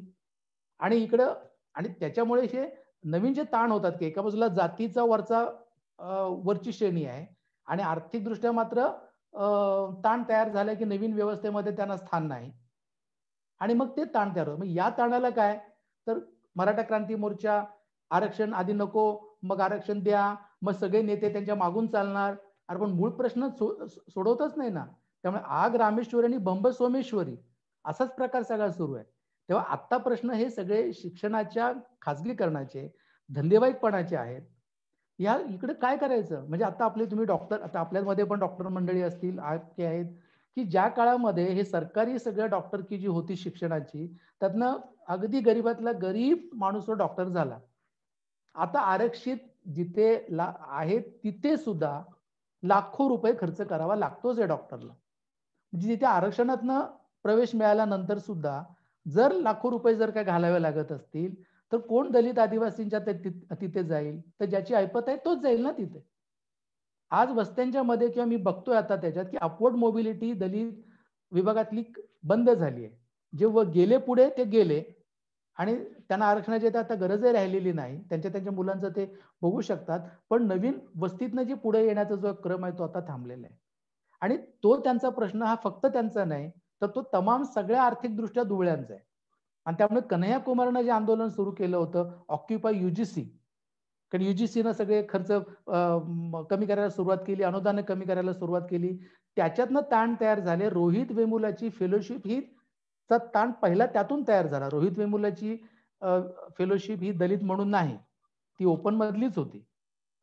आणि ती मिळताना जे अनुदानाचे जे प्रश्न तयार झाले UGC कडनं, तो नंबर 1, आणि नंबर 2 तो दलित असल्यामुळे त्याच्याशी झालेला भेदभाव, असा दुहेरी दलित विद्यार्थ्यावरती ताण आहे. एक आर्थिक वरचा जो जनरल सगळ्यांना असलेला तो, आणि सामाजिक त्याचं जे स्थान आहे त्याच्यामुळे झालेला. पण मग आर्थिक ताणाच्या करता म्हणून हे सगळे एकत्र येऊ शकतात की नाही, आणि लढू शकतात की नाही, तर तो एकत्रित लढा जो आहे तो खूप महत्वाचा आहे. म्हणून मी बाबासाहेबांचं जनतामध्ये, स्वतंत्र मजूर पक्षाच्या वेळेला त्यांनी जनताच्या अग्रलेखात जे लिहिलं होतं की त्यांचं म्हणणं आहे की आम्ही अस्पृश्यतेच्या प्रश्नासाठी आम्हाला सवर्णांच्या विरोधामध्ये लढावं लागतं, ते स्वाभाविक आहे. पण आर्थिक प्रश्न हे आमचे तसेच ते त्यांचेही प्रश्न आहेत. आणि अशा वेळेला आपल्याला त्यांची सोबत करावी लागणार आहे, किंबहुना या दोन्ही लढ्यांचं आपल्याला नेतृत्व करायला हवं. म्हणजे आज जर कथित सगळ्या दलित समाजानं, आंबेडकरी प्रेरणा मांडणाऱ्या अशा सगळ्या विभागातल्या लोकांनी जर पुढे आले आणि त्यांनी सामाजिक प्रश्नांच्या बरोबर आज मुख्य जे ताण तयार होत आहेत आणि प्रश्न तयार होतात ते आर्थिक, त्याच्यातले या आर्थिक सगळ्या बाजारीकरणाच्या विरोधात, खाजगीकरण, हे या सगळ्याच्या विरोधात जर सगळ्या दुबळ्यांना जर हाक दिली, सगळ्या कष्टकऱ्यांना जर काय हाक दिली आणि तो जर मोर्चा जर काय उभा केला, तर त्यातच याची सोडवणूक आता असणार आहे. म्हणजे दादासाहेब गायकवाडांनी ज्या रीतीनं भूमिहीनांचं आंदोलन केलं, बाबासाहेबांचे सहकारी, आणि लाखो लोक तुरुंगात गेले. ते भूमिहीनांचं आंदोलन फक्त दलितांसाठी नव्हतं ना, सगळे भूमिहीन त्याच्यात आले. असे ज्याला क्रॉस कटिंग इश्यू जे सगळे आहेत त्याच्यावरती आंदोलन उभी राहायला पाहिजेत. पण त्याच्या ऐवजी सोपा मार्ग काय की आरक्षण द्या. मग ते तुमच्या आरक्षणाला कारण आहेत आणि मग त्या मोर्चाच्या मागून जायचं. राज्यकर्त्यांना ते सोयीच आहे. तो आम्ही आता अमुक देऊ तमुक करू सगळं म्हणणार ते. बरं याच्यामध्ये मला मी पुढे तो प्रश्न मांडलाय पण आता की तुम्ही आता मुस्लिमांचं आरक्षण हे 5% आरक्षण मुस्लिमांना हे मराठा आरक्षणाच्या वेळेलाच मंजूर झालं आणि कोर्टाने त्याला मंजुरी दिली. पण ते तुम्ही अंमलातच आणलं नाही. तुम्ही मराठा आरक्षणाच्या बद्दलच फक्त बोलताय. मग ज्याला कोर्टाने हरकतच घेतली नाही त्या मुस्लिमांच्या आरक्षणाचा का नाही तुम्ही विचार करत आहात? म्हणजे ज्याची संख्या जास्त त्याचा लोकशाहीवर चष्मा असं राहणार आहे की व्यक्ती हे आपल्या घटनेचं केंद्र आहे त्याचा विचार करणार? हे प्रश्न आपल्याला पुढच्या याच्यामध्ये आता येणार आहेत. तेव्हा हे सगळ्याच्या मध्ये जात असताना मी आता पुढे एक 5-1 मिनिटात मी आता संपवतो. मग आपण चर्चेला ओपन करू कारण मी कदाचित जास्त बोलतोय असं मला वाटायला लागलं आता की ह्या ज्या जाती सगळ्या नवीन ज्या जाती आता मागतात आरक्षण त्यांचं नवीन आर्थिक धोरणाच्या नंतरचे जे ताण तयार झालेत त्याच्यामधनं त्यांचे प्रश्न आहेत. काहींचे प्रश्न वेगळे आहेत. म्हणजे धनगरांना आपल्याकडे 3.5% आहेत पण धनगरांना मुख्यतः राजकीय आरक्षण हवं आहे आणि म्हणून त्यांना ते आदिवासींच्या मध्ये येण्यात जास्त रस आहे. त्याप्रमाणे आपण त्या तपशिलात खूप जात नाही आहोत. जाट पटेल मराठा यांचा प्रश्न जागोजागी अडलेला आहे. मराठांचा प्रश्न जर काय केंद्र सरकारनं घेतला आणि तो समजा सोडवायला त्यांनी प्रयत्न केला तर जाट पटेल ठाकूर ते उभे राहणार आणि मग काय करणार तुम्ही? म्हणजे तो देशाचा प्रश्न होणार आहे. तो मराठा आरक्षणाचा प्रश्न खूप सोपा राहिलेला नाही की जरी केंद्राने असं म्हटलं की आमच्या ओबीसी आयोगालाच अधिकार नाही तर तो राज्याच्या ओबीसी आयोगाला सुद्धा अधिकार आहे की मागासवर्ग आयोगाला की तिथे मराठ्यांचा आरक्षणाचा निर्णय तुम्ही करा म्हणून. पण तरी तो प्रश्न फक्त मराठ्यांचा राहणार नाही. तो देशातल्या सगळ्या मध्यम जातींचा प्रश्न तो येणार आहे आणि मग तिथे अडचणी तयार होतील. पण एक साधी गोष्ट आपण लक्षात घेऊया की आपण याच्यात किती अडकणार आहोत आणि समजून सांगण्याची गरज आहे. अहो जात म्हणजे असा कोणालाही आरक्षण आहे. साधी गोष्ट म्हणजे ज्याला खालची जात असं जे म्हटलं जातं कथित खालची जात आपण म्हणू त्याचं लक्षण काय तर जी जात सांगायला लाज वाटते ती जात मागास. मराठा सांगायला लाज वाटते. 1 मराठा लाख मराठा. तसं कोण म्हणतो की 1 चांभार काय लाख चांभार असं म्हणतो का कोणी? 1 मांग लाख मांग असं नाही म्हणत आहे. असं कोणी अभिमानाने म्हणत नाही. विद्रोह म्हणून कोणी म्हणेल पण अभिमानानं नाही त्याला. म्हणजे ज्या जाती सांगायला लाज वाटत नाही त्या जाती त्या अर्थानं मागास नाहीये. त्यांचे प्रश्न वेगळे आहेत. त्यांचे प्रश्न आहेत ताण आहेत पण त्याचा उपाय हा नाहीये. त्यामुळे भलत्याच ठिकाणी त्याचा जो उपाय आता जो काही केला जातोय त्याच्यातनं ते सुटणार नाहीत. उलट ती आणखीन कोंडी होईल आणि ती कोंडी झालेली आणखीन त्यांच्यापेक्षा जे दुबळे आहेत त्यांच्यावरती हल्ले होऊन ते बाहेर निघेल. आणखीन त्या अराजकाला जर सामोरं जायचं नसेल तर सगळ्यांनी शहाणपणा आता दाखवण्याची गरज आहे. नाही तर मग मराठ्यांना आरक्षण मिळू दे आमचं काय जातंय आणि म्हणून त्याला पाठिंबा द्या आमचं फक्त त्याच्यामध्ये ते जाता कामा नये मग झालं मग 100%ची तुम्ही वाटणी करा. तर काय करावं पण त्याच्यातनं काय अराजकच पुढचं आणखीन होणार आहे त्याच्यातले. त्यामुळे जात नावाची गोष्ट ही आता जर काही निगोशिएशनचं जर एक जर काही संघटना किंवा आधार जर होणार असेल तर आपल्या घटनेचं काही लोकशाहीचं खरं नाही असं त्याच्यामध्ये मला वाटतंय. ते प्रश्न काही आहेत त्याच्यातले मी काही तुमच्याशी बोललोय. आता आर्थिक आरक्षणाचा पण मी उल्लेख केलाय त्याचं काय आहे ते. आणि आर्थिक आरक्षणामध्ये ज्यांना आता आरक्षण मिळतंय त्या जाती वगळून म्हणजे हे फक्त उच्च वर्णीयांसाठी आरक्षण आहे असंही नाही की सगळ्या गरिबांसाठी आरक्षण. आणि त्याची हे काय माहितीये का त्यांनी 15-16 कलमात दुरुस्ती केली. माझ्या मतने ही जी काही दुरुस्ती आहे ती अवैध आहे. ती सुप्रीम कोर्टाने ठोकरली पाहिजे. म्हणजे इतकं ते उघड आहे. पण सुप्रीम कोर्ट कधी सुनवाई करेल त्यावेळेला आर्थिक दुर्बलांच्यासाठी त्यांनी 8 लाखांची मर्यादा घेतली आहे. म्हणजे महिन्याला ज्याचा 65,000 पर्यंत ज्यांचे पगार असतील उत्पन्न ती मंडळी त्याच्यात येतील. साहजिकच 65,000 पर्यंत म्हणजे मोठा वर्ग त्याच्यामध्ये जो येतोय तो वरच्या मिळकतीतलाच येणार आहे. आणि म्हणजे उच्चवर्णीयांच्या मध्ये सुद्धा गरिबांच्या पेक्षा सुद्धा म्हणजे गरीबाला मिळणार की नाही मिळणार असं म्हणू पण त्याच्यामध्ये 65 लाख पर्यंतची मर्यादा 65,000 पर्यंतची मर्यादा असल्यामुळे त्या श्रेणीपर्यंतचे लोक त्याच्यात येतात आणि निवडणारे कोण आहेत त्याच्यावरती कोणाची निवड करायची ते ठरतं. त्याच्यामध्ये कोण आपल्या आर्थिक स्तरातला आहे, कोण आपल्या याच्यातला आहे, याप्रमाणे ज्या काही बाबी होतील त्यातनं आर्थिक आरक्षणाचा सुद्धा हा शेवटी उच्चवर्णीयांच्या मधले उच्च असाच त्याचा भाग त्यातला राहील आणि अर्थातच तो गैरसंविधानी आहे. त्यामुळे पुढच्या चर्चेला खरं म्हणजे त्यातनं अर्थ नाही. आर्थिक आरक्षणाची मी काही याच्यात उदाहरणं दिली आहेत की जी बेकायदेशीर कोर्टाने केलेली आहेत, ठरवलेली आहेत याच्या आधीच. पण मोदींचं म्हणणं असं आहे की आम्ही घटनात्मकच दुरुस्ती केली आहे, हे स्टॅट्यूटरी नाही, म्हणजे कायदा फक्त केलेला नाही जाईल, पण ते जरी घटनात्मक असेल तरी ते कोर्ट त्याच्याबद्दलची सुनवाई करतं. समजा त्यांनी ते 9व्या चौकटीत टाकलं, 9व्या अनुसूचीत टाकलं, 9व्या अनुसूचीमध्ये घातलं की त्याला कोर्ट काही करत नाही, पण 9व्या अनुसूचीला सुद्धा कोर्टानं त्याची चर्चा घडवू शकते असं त्यांनी म्हटलेलं आहे. आणि त्याच्यामुळे जरी ते आर्थिक आरक्षण तुम्ही 9व्या सूचीत घातलं तरी पण ते कोर्ट त्याच्याबद्दलचं सुनवाईला घेऊ शकतं. कधी घेणार माहित नाही. आणि मूळ ढाचा जो काय त्याची आपण मगाशी बोललो की केशवानंद भारतीचा जो काही मुद्दा येतो त्याच्यावरनं ते पण होईल.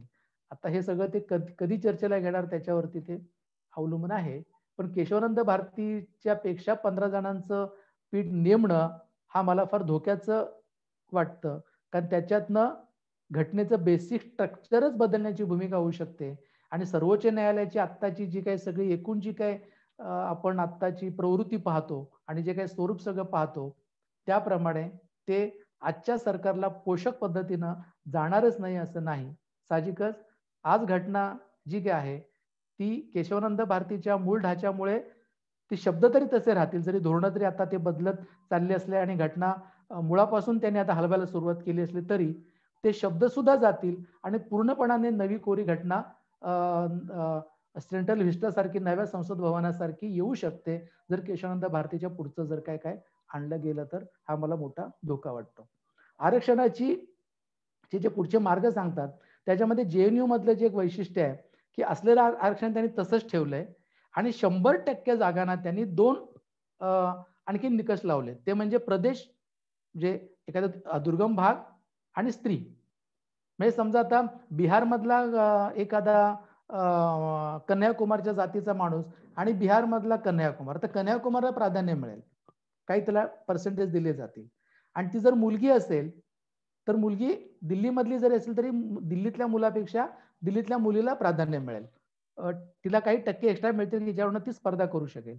तर याच प्रकारे सतीश देशपांडे आणि योगेंद्र यादव यांनी एक फॉर्म्युला त्यांनी मांडलाय की सगळ्या 100 जागांना या रीतीनं जर आपण असलेल्या म्हणजे ओपन असेल, SC ST असेल, OBC असेल, या सगळ्याला जर म्हणजे झोन प्रमाणे जर काही त्याला ऍडिशनल मार्क्स जर काही दिले तर या आरक्षणामध्ये अधिक न्याय्य ते करता येऊ शकेल असं त्यांचं त्याच्याबद्दलचं म्हणणं आहे. अशा वेगवेगळ्या सूचना आरक्षणाच्या सुधारणाच्या बद्दलच्या काही येत आहेत, पण त्याला आपण सामोरं जाऊन त्यांची चर्चा घडवण्याची मात्र वृत्ती खूप दाखवण्याची गरज आहे. त्याला कोणी आता हातच लावायला तयार नाही, बोलायलाच तयार नाही आजच्या सगळ्याच्यात. तर हे एक मला फार धोक्याची गोष्ट त्याला वाटते. मला स्त्रियांचे आरक्षण, ह्या स्त्री शूद्राती शूद्र म्हणजे दलित, आपण OBC आदिवासी पाहिले.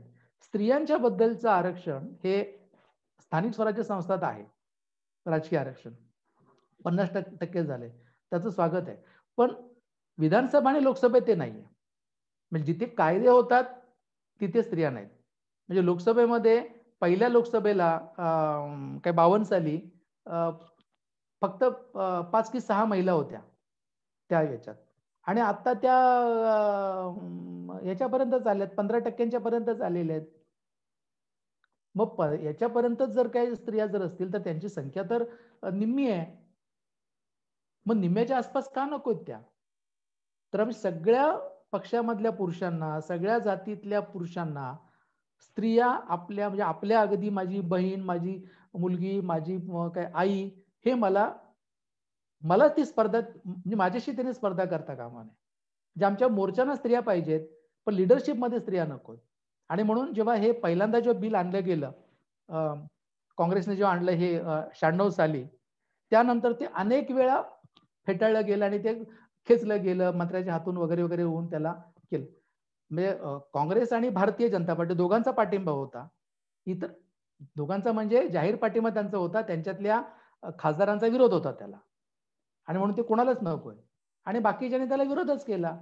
ओबीसी मंडळींनी त्याला विरोध केला की ओबीसी स्त्रियांना याच्यात आरक्षण नाही. आणि इथं शरद यादव म्हणाले की इथं बॉबकटवाल्याच बाया येतील. आता काही मायावती काही केसवाल्या नाही, त्या पण बॉबकटवाल्याच आहेत ना, आणि त्या काही दलित आहेत त्याला. किंवा इथं सगळ्या वरच्या जातीच्या येतील. एक जण तर म्हणाले की ते रामकृपाल यादव तेव्हा ते याच्यात होते, आता ते भाजपत गेले नंतर, की बायका संसदेत बसू लागल्या तर घरी स्वयंपाक कोण करणार.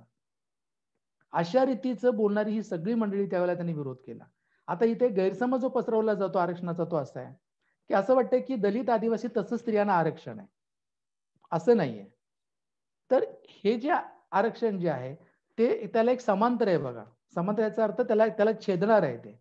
म्हणजे आदिवासींच्या मध्ये ज्या 7.5% राखीव जागा आहेत त्यातल्या 33% आदिवासी स्त्रिया, दलितांच्या मधल्या 15%तल्या 33% दलित स्त्रिया, आणि ओपन मधल्या 33% ओपन मधल्या स्त्रिया.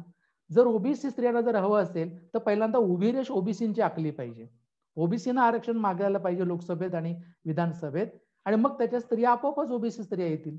फक्त ओबीसी स्त्रियांना वेगळं आरक्षण द्या हे इथे टिकू शकत नाही. अशा वेगवेगळ्या बहाण्यांनी हे 23 वर्षे आरक्षण महिलांचं टोलवलं गेलेलं आहे.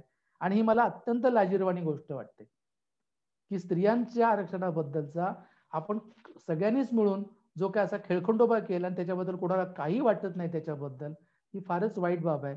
दलित त्यांच्या मधनही त्याला विरोध झाला दलित मंडळींच्याकडनं. तो म्हणजे की आमच्या बाया मोर्चाला पाहिजेत, पण आमच्यातला वाटा त्यांनी घेता कामा नये खासदारकीचा. असाच तोच ओबीसीचा भाग त्याच्यातला आहे.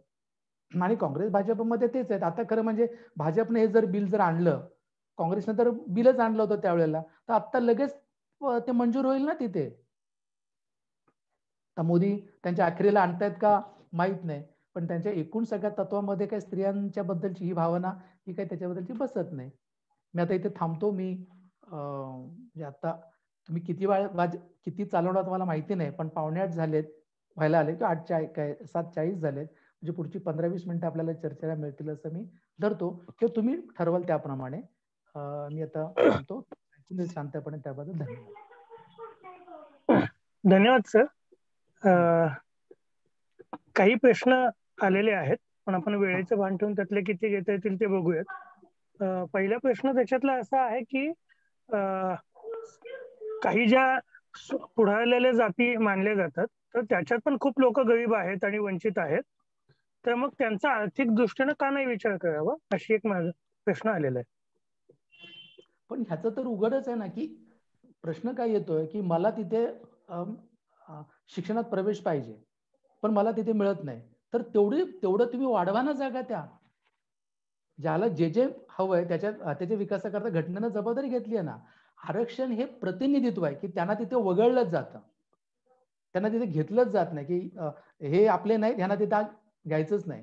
जर सहजगत्या जर काही घेतलं जात असतं म्हणजे आपल्या याच्याप्रमाणे, तर मग काय प्रश्नच नव्हता ना.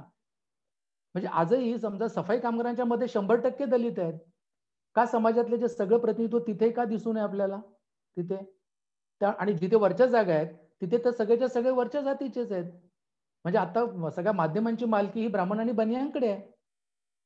आणि सगळे मी अगदी पुरोगाम्यांच्यातले सुद्धा जे कॉम्पेरर आणि हे सगळे आहेत हे मुख्यतः ब्राह्मण जातीचे असेच आपल्याला दिसतात 70-80% माध्यमांच्या मध्ये.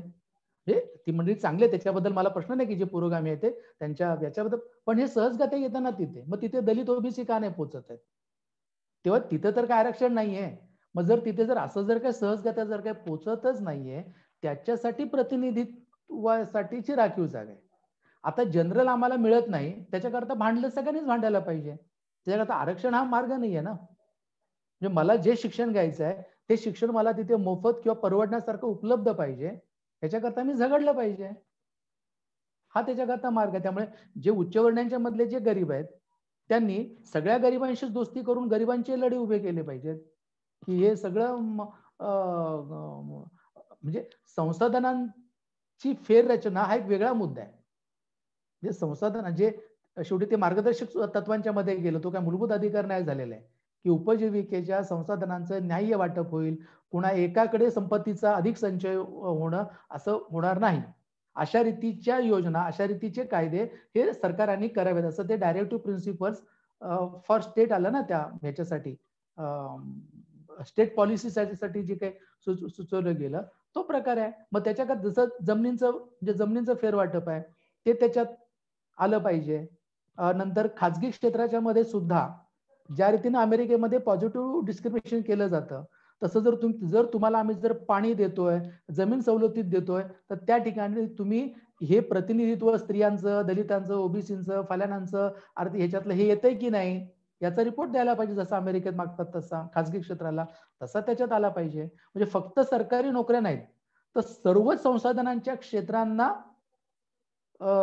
जात, लिंग, आर्थिक दुर्बलता हे निकष लावायला पाहिजेत. ते तर का नाही. म्हणजे आमचं शिक्षण हे ह्याला मोफत का नाही. ज्याला जे मी ते कायम उदाहरण देतो की मी शाळेत शिकलो, मी म्युन्सिपालिटी मी हायस्कूलमध्ये जिथे गेलो तिथं काय आम्हाला काय फी नव्हती, असली तर काय 5 रुपये ना, तर अशा रीतीची अगदीच मामूली नंतर फी तिथे सुरू झाली. पण माझ्या ब्राह्मण बाई होत्या, त्यांचा मुलगा पण माझ्या बरोबर होता, माझ्या बेंचवर बसायचा. आता त्याची ऐपत आणि माझी ऐपत दोन्हीत फरक होता, पण त्याचा कॉटन ड्रेस, माझा पण कॉटनचा ड्रेस, त्याचा डबा वेगळा असायचा, माझा वेगळा. पण आमच्या सहली या दोघांना परवडण्याच्या इतक्याच जायच्या, जे माझं परवडणं लक्षात घेतलं जात होतं. आता ही स्थितीच नाही. आता तो मुलगा, आमच्या शिक्षकांचा मुलं ही वेगळ्याच शाळेत जाणार आणि गरिबाची पोरं वेगळ्याच शाळेत जाणार.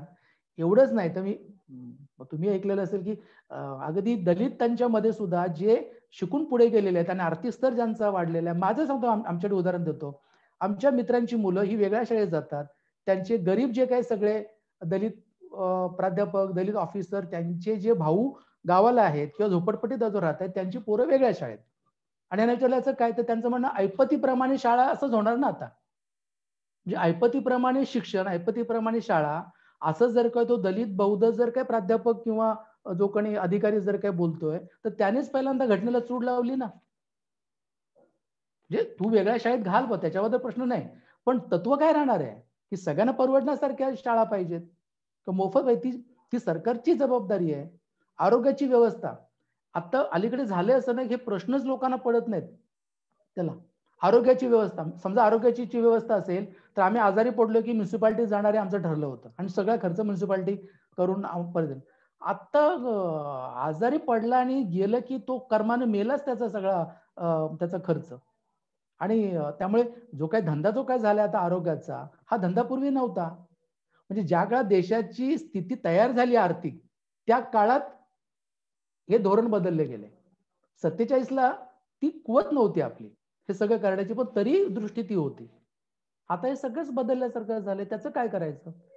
अगदी रयत सारख्या ज्या काही संस्था आहेत, ह्या संस्थांच्या मध्ये जे कॉन्ट्रॅक्ट मधल्या प्राध्यापकांचे पगार किती आहेत बघा, आणि जे तिथले परमनंट हे त्यांचे म्हणजे त्यांचं काय.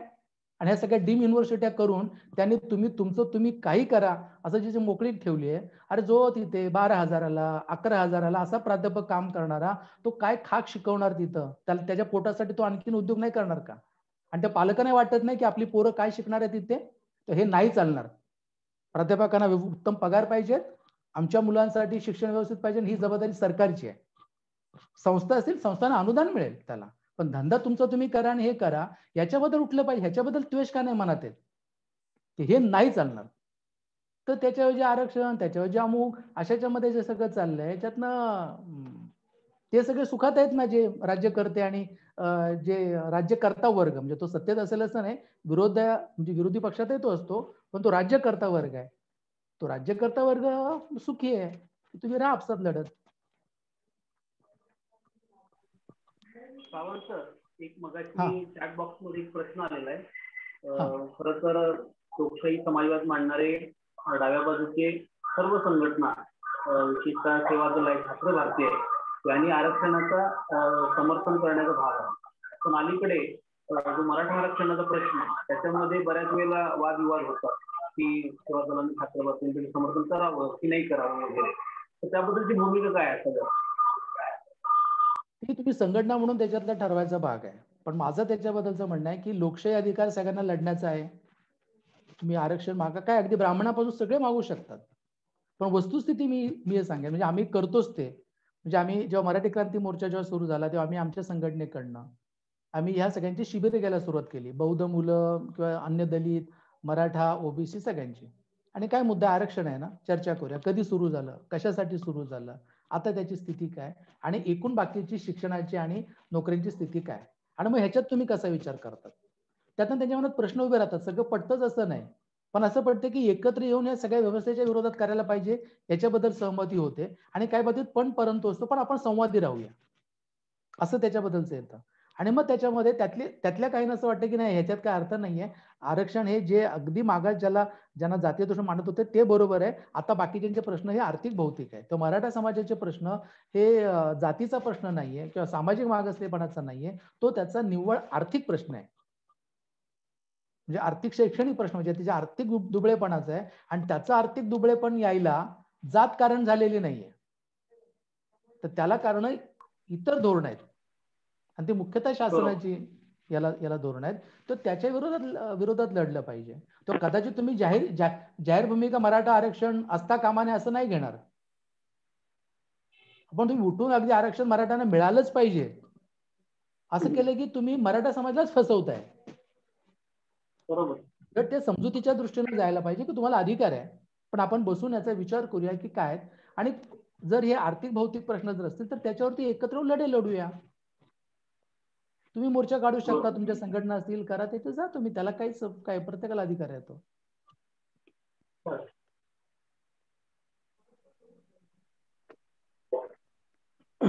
एक प्रश्न आहे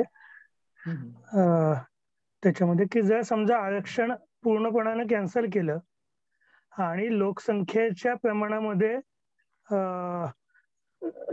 ज्या पद्धतीनं लोकसंख्या आहे तर त्या पद्धतीनं लोकसंख्येच्या आधारावरती फक्त शिक्षण आणि राजकीय आरक्षण ठेवलं आणि आर्थिक विकासासाठी सर्वांना कर्ज देण्याची व्यवस्था केली, असं काही इतर पर्याय शक्य आहेत का, असं शमशुद्दीन तांबोळी सरांनी विचारले. नाही सर, मला ते याचं नाही कळलं की म्हणजे लोकसंख्येचं नाही कळलंय मला. म्हणजे लोकसंख्येचा आधार हा आरक्षणासाठी ठेवायचा का?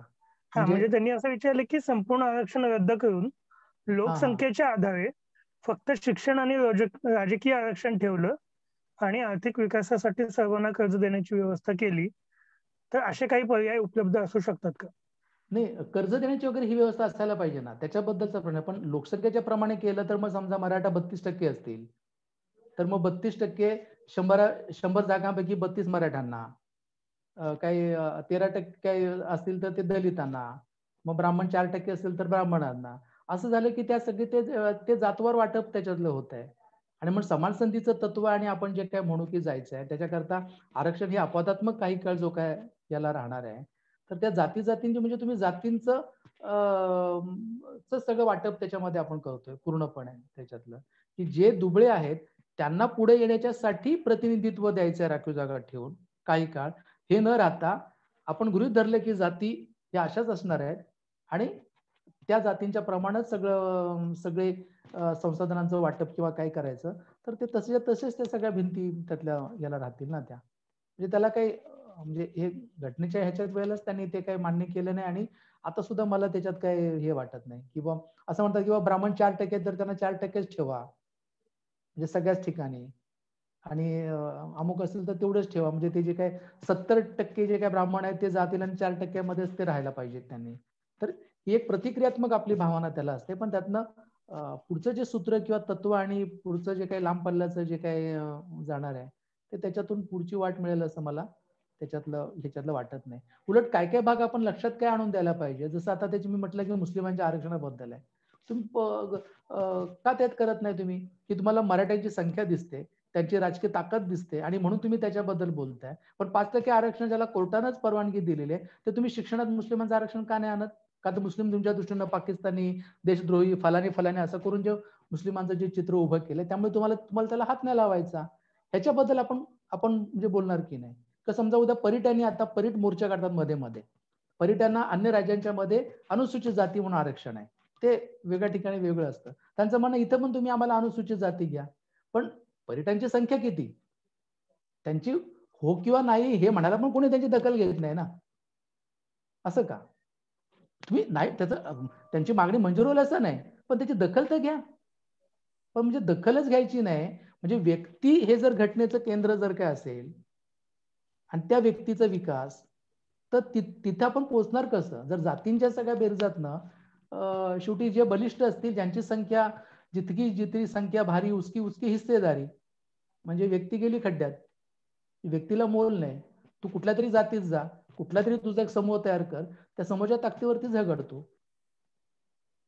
असं ह्या चर्चा करायला लागतील प्रत्यक्ष, किंवा त्यातले प्रस्ताव मांडायला लागतील आणि त्या प्रस्तावावरती आपण अधिक चर्चा करू शकतो. म्हणजे कधी त्यांना व्यक्ती मांडायचं असेल, वेगळे त्याच्याबद्दलचे आर्ग्युमेंट्स असू शकतात, जी माझ्या लक्षात आलेली नाहीये. एक प्रश्न असा आलाय की स्त्रियांच्या आरक्षणामध्ये कलम 335 मध्ये सांगितल्याप्रमाणे इफिशियन्सी ऑफ ऍडमिनिस्ट्रेशन घेतलं जाऊ शकतं का? म्हणजे स्त्री आता इतक्या आपल्याला क्षेत्रामध्ये दिसतात, त्याच्यामध्ये त्यांची क्षमता काय? उलट आपण तर म्हणतो की संपत्ती निर्माण करण्यामध्ये त्यांचाच भाग सगळ्यात जास्त आहे. म्हणजे जरी स्त्री पुरुष मजुरांना पगारात जरी फरक रोजगारात जरी असेल तरी प्रश्न स्त्रियाच सगळी किती हे करतात. त्यांच्या इफिशियन्सीचे काय तुम्ही कुठल्या ह्याच्यात करताय? आपापल्या घरच्या स्त्रियांचं बघा ना, की कार्यक्षमता पुरुषांची की स्त्रियांची जास्त आहे ती. त्यामुळे कार्यक्षमता त्या भागातली जी असेल म्हणजे त्या क्षेत्रातली, ती त्याची अट आहेच ना. त्या अटीत जे बस हे करतील ते, म्हणजे आपल्याला जसं 35% पासिंग आहे ना, त्यामुळे एखाद्या दलिताला 33% मिळाले आणि म्हणून त्याला तिथे प्रवेश दिला असं होत नाही. तसंच त्या ठिकाणची कट ऑफ लाईन पण वेगळी असते. म्हणजे समजा मेडिकलला कट ऑफ लाईन, समजा दलितांची कट ऑफ लाईन पण 85%च्या, आता कधी जास्त म्हणजे 85%च्याच पुढे असते. म्हणजे 35% चालणार आहेत, पण 85%च्या पुढेच कट ऑफ लाईन आहे, कारण तेवढेच आता सगळे येत आहेत. तर तिथे कुठे ह्याची एफिशियन्सीच्या साठी म्हणून 35% आहेत, तर त्याच्या वरतीच आहेत ना. फक्त जागा कमी असल्यामुळे स्पर्धेच्या मध्ये कट ऑफ लाईन वरती जाते. तर त्या क्षेत्राच्या साठी म्हणून क्षमता काय असायला पाहिजे त्याचं एक मापदंड जाहीर करतात, आणि तो मापदंडच्या वरती जागा कमी असल्यामुळे स्पर्धा होऊन त्याच्यापेक्षा जास्तच क्षमतेचे लोक तिथे येतात. त्यामुळे ते ठेवतानाच तिथे देतच नाही, त्याच्यात प्रवेशच त्यातनं देत नाही त्या एफिशियन्सीच्या याला. आणि काही ठिकाणी जे राष्ट्रीय महत्वाच्या बाबी ज्या असतात तिथे तर आरक्षणच नाहीये. संशोधनाच्या क्षेत्रात नाही, आर्मी मिलिटरीच्या याच्यामधलं ते नाही, अशा काही यातली क्षेत्र आहे, न्यायाच्या याच्यातली नाही आहेत ती, की जिथे ती हे असतील तिथे ते आरक्षणच नाहीये तिथं. आणि ते बरोबर, त्यात काही ठिकाणी बरोबर की जिथे देशाचाच प्रश्न असतो आणि तिथल्या विशिष्ट संशोधनाचाच भाग असतो तिथे मेरिटच ठेवायला पाहिजे, ते त्याच्यात गृहीत आहे त्याला. आता तिथे भेदभाव केला जातो की मेरिटवाले 2 असले तरी कुणाला ठेवायचा ते होतच नाही. तर मग त्या ठिकाणी उच्चवर्णीयच का दिसतात, का सर्वोच्च न्यायालयाचे तर याच्यामध्ये तर काही घराणेच दिसतात, हे आक्षेप त्यांच्यावरती घेतात त्याला.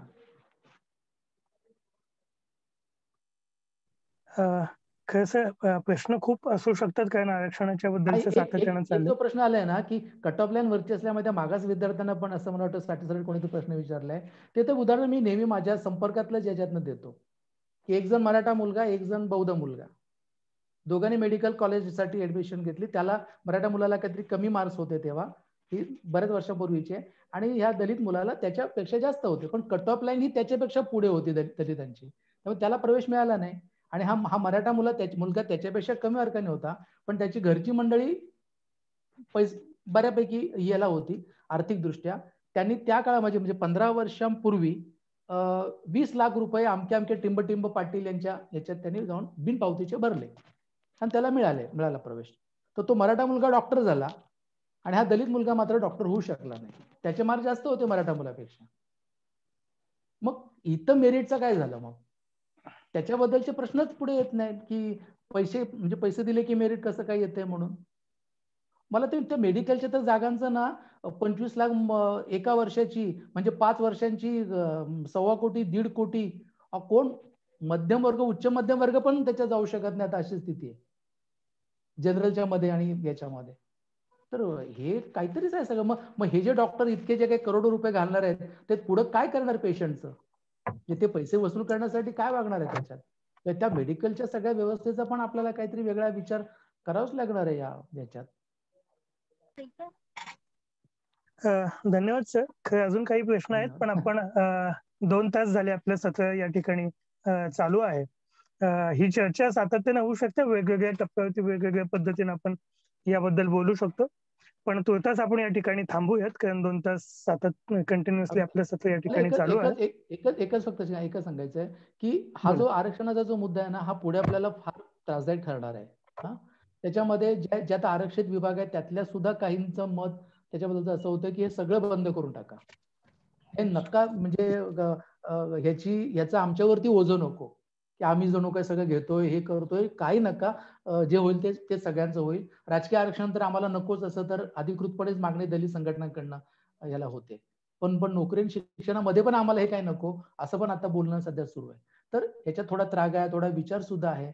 पण आरक्षणाचं आपण पुढे काय करणार आहोत, कसं करायला पाहिजे, आपलं सरकार आलं तर आपण काय करू, ह्या दृष्टीनं आपण जे सामाजिक राजकीय कार्यकर्ते आपण आहोत, तर सेवादलानं सुद्धा याच्यामध्ये विचार करावा की काय आपली भूमिका असणार आहे पुढच्या काळात. लगेच ठरेल असं नाही, पण त्याचे विविध पैलू वेगवेगळ्या प्रकारे मांडून काहीतरी त्याचा चर्चेला तरी प्रस्ताव तयार करून आपल्याला त्याच्याबद्दल चर्चा करून काही एका सहमतीला येऊन तरी आपल्याला पुढे काहीतरी जायचा प्रयत्न करावा लागेल. आता हे पुढे अराजकाला हे निमंत्रण ठरणार आहे. आरक्षण हा मुद्दा आता जो सुरू आहे तर तो फार भयंकर मला वाटतो याचा. मी मध्ये तुम्हाला हस्तक्षेप केला. नाही, अगदी ते खूप महत्वाचं आहे सर. उलट मलाही तेच वाटतं की आता एका अर्थानं काल शाहूंची जयंती झाली आणि आता पुढच्या महिन्यात 26 जुलैला शाहूंनी जे आरक्षण दिलं होतं त्याला 120 वर्ष पूर्ण होत आहेत.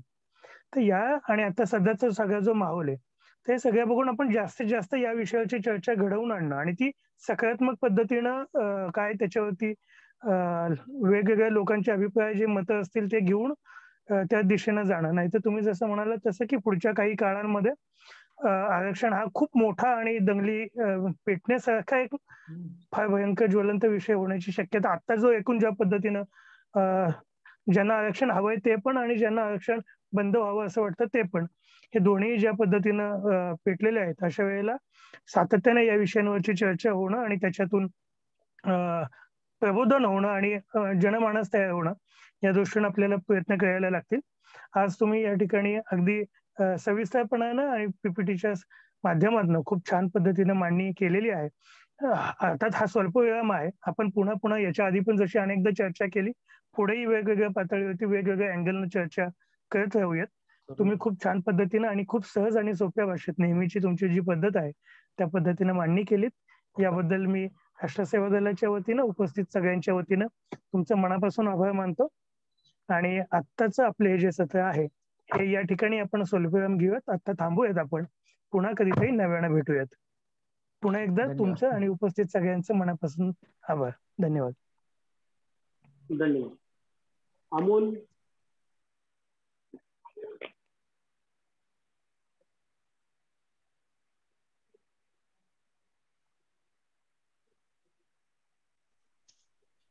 छान झाले.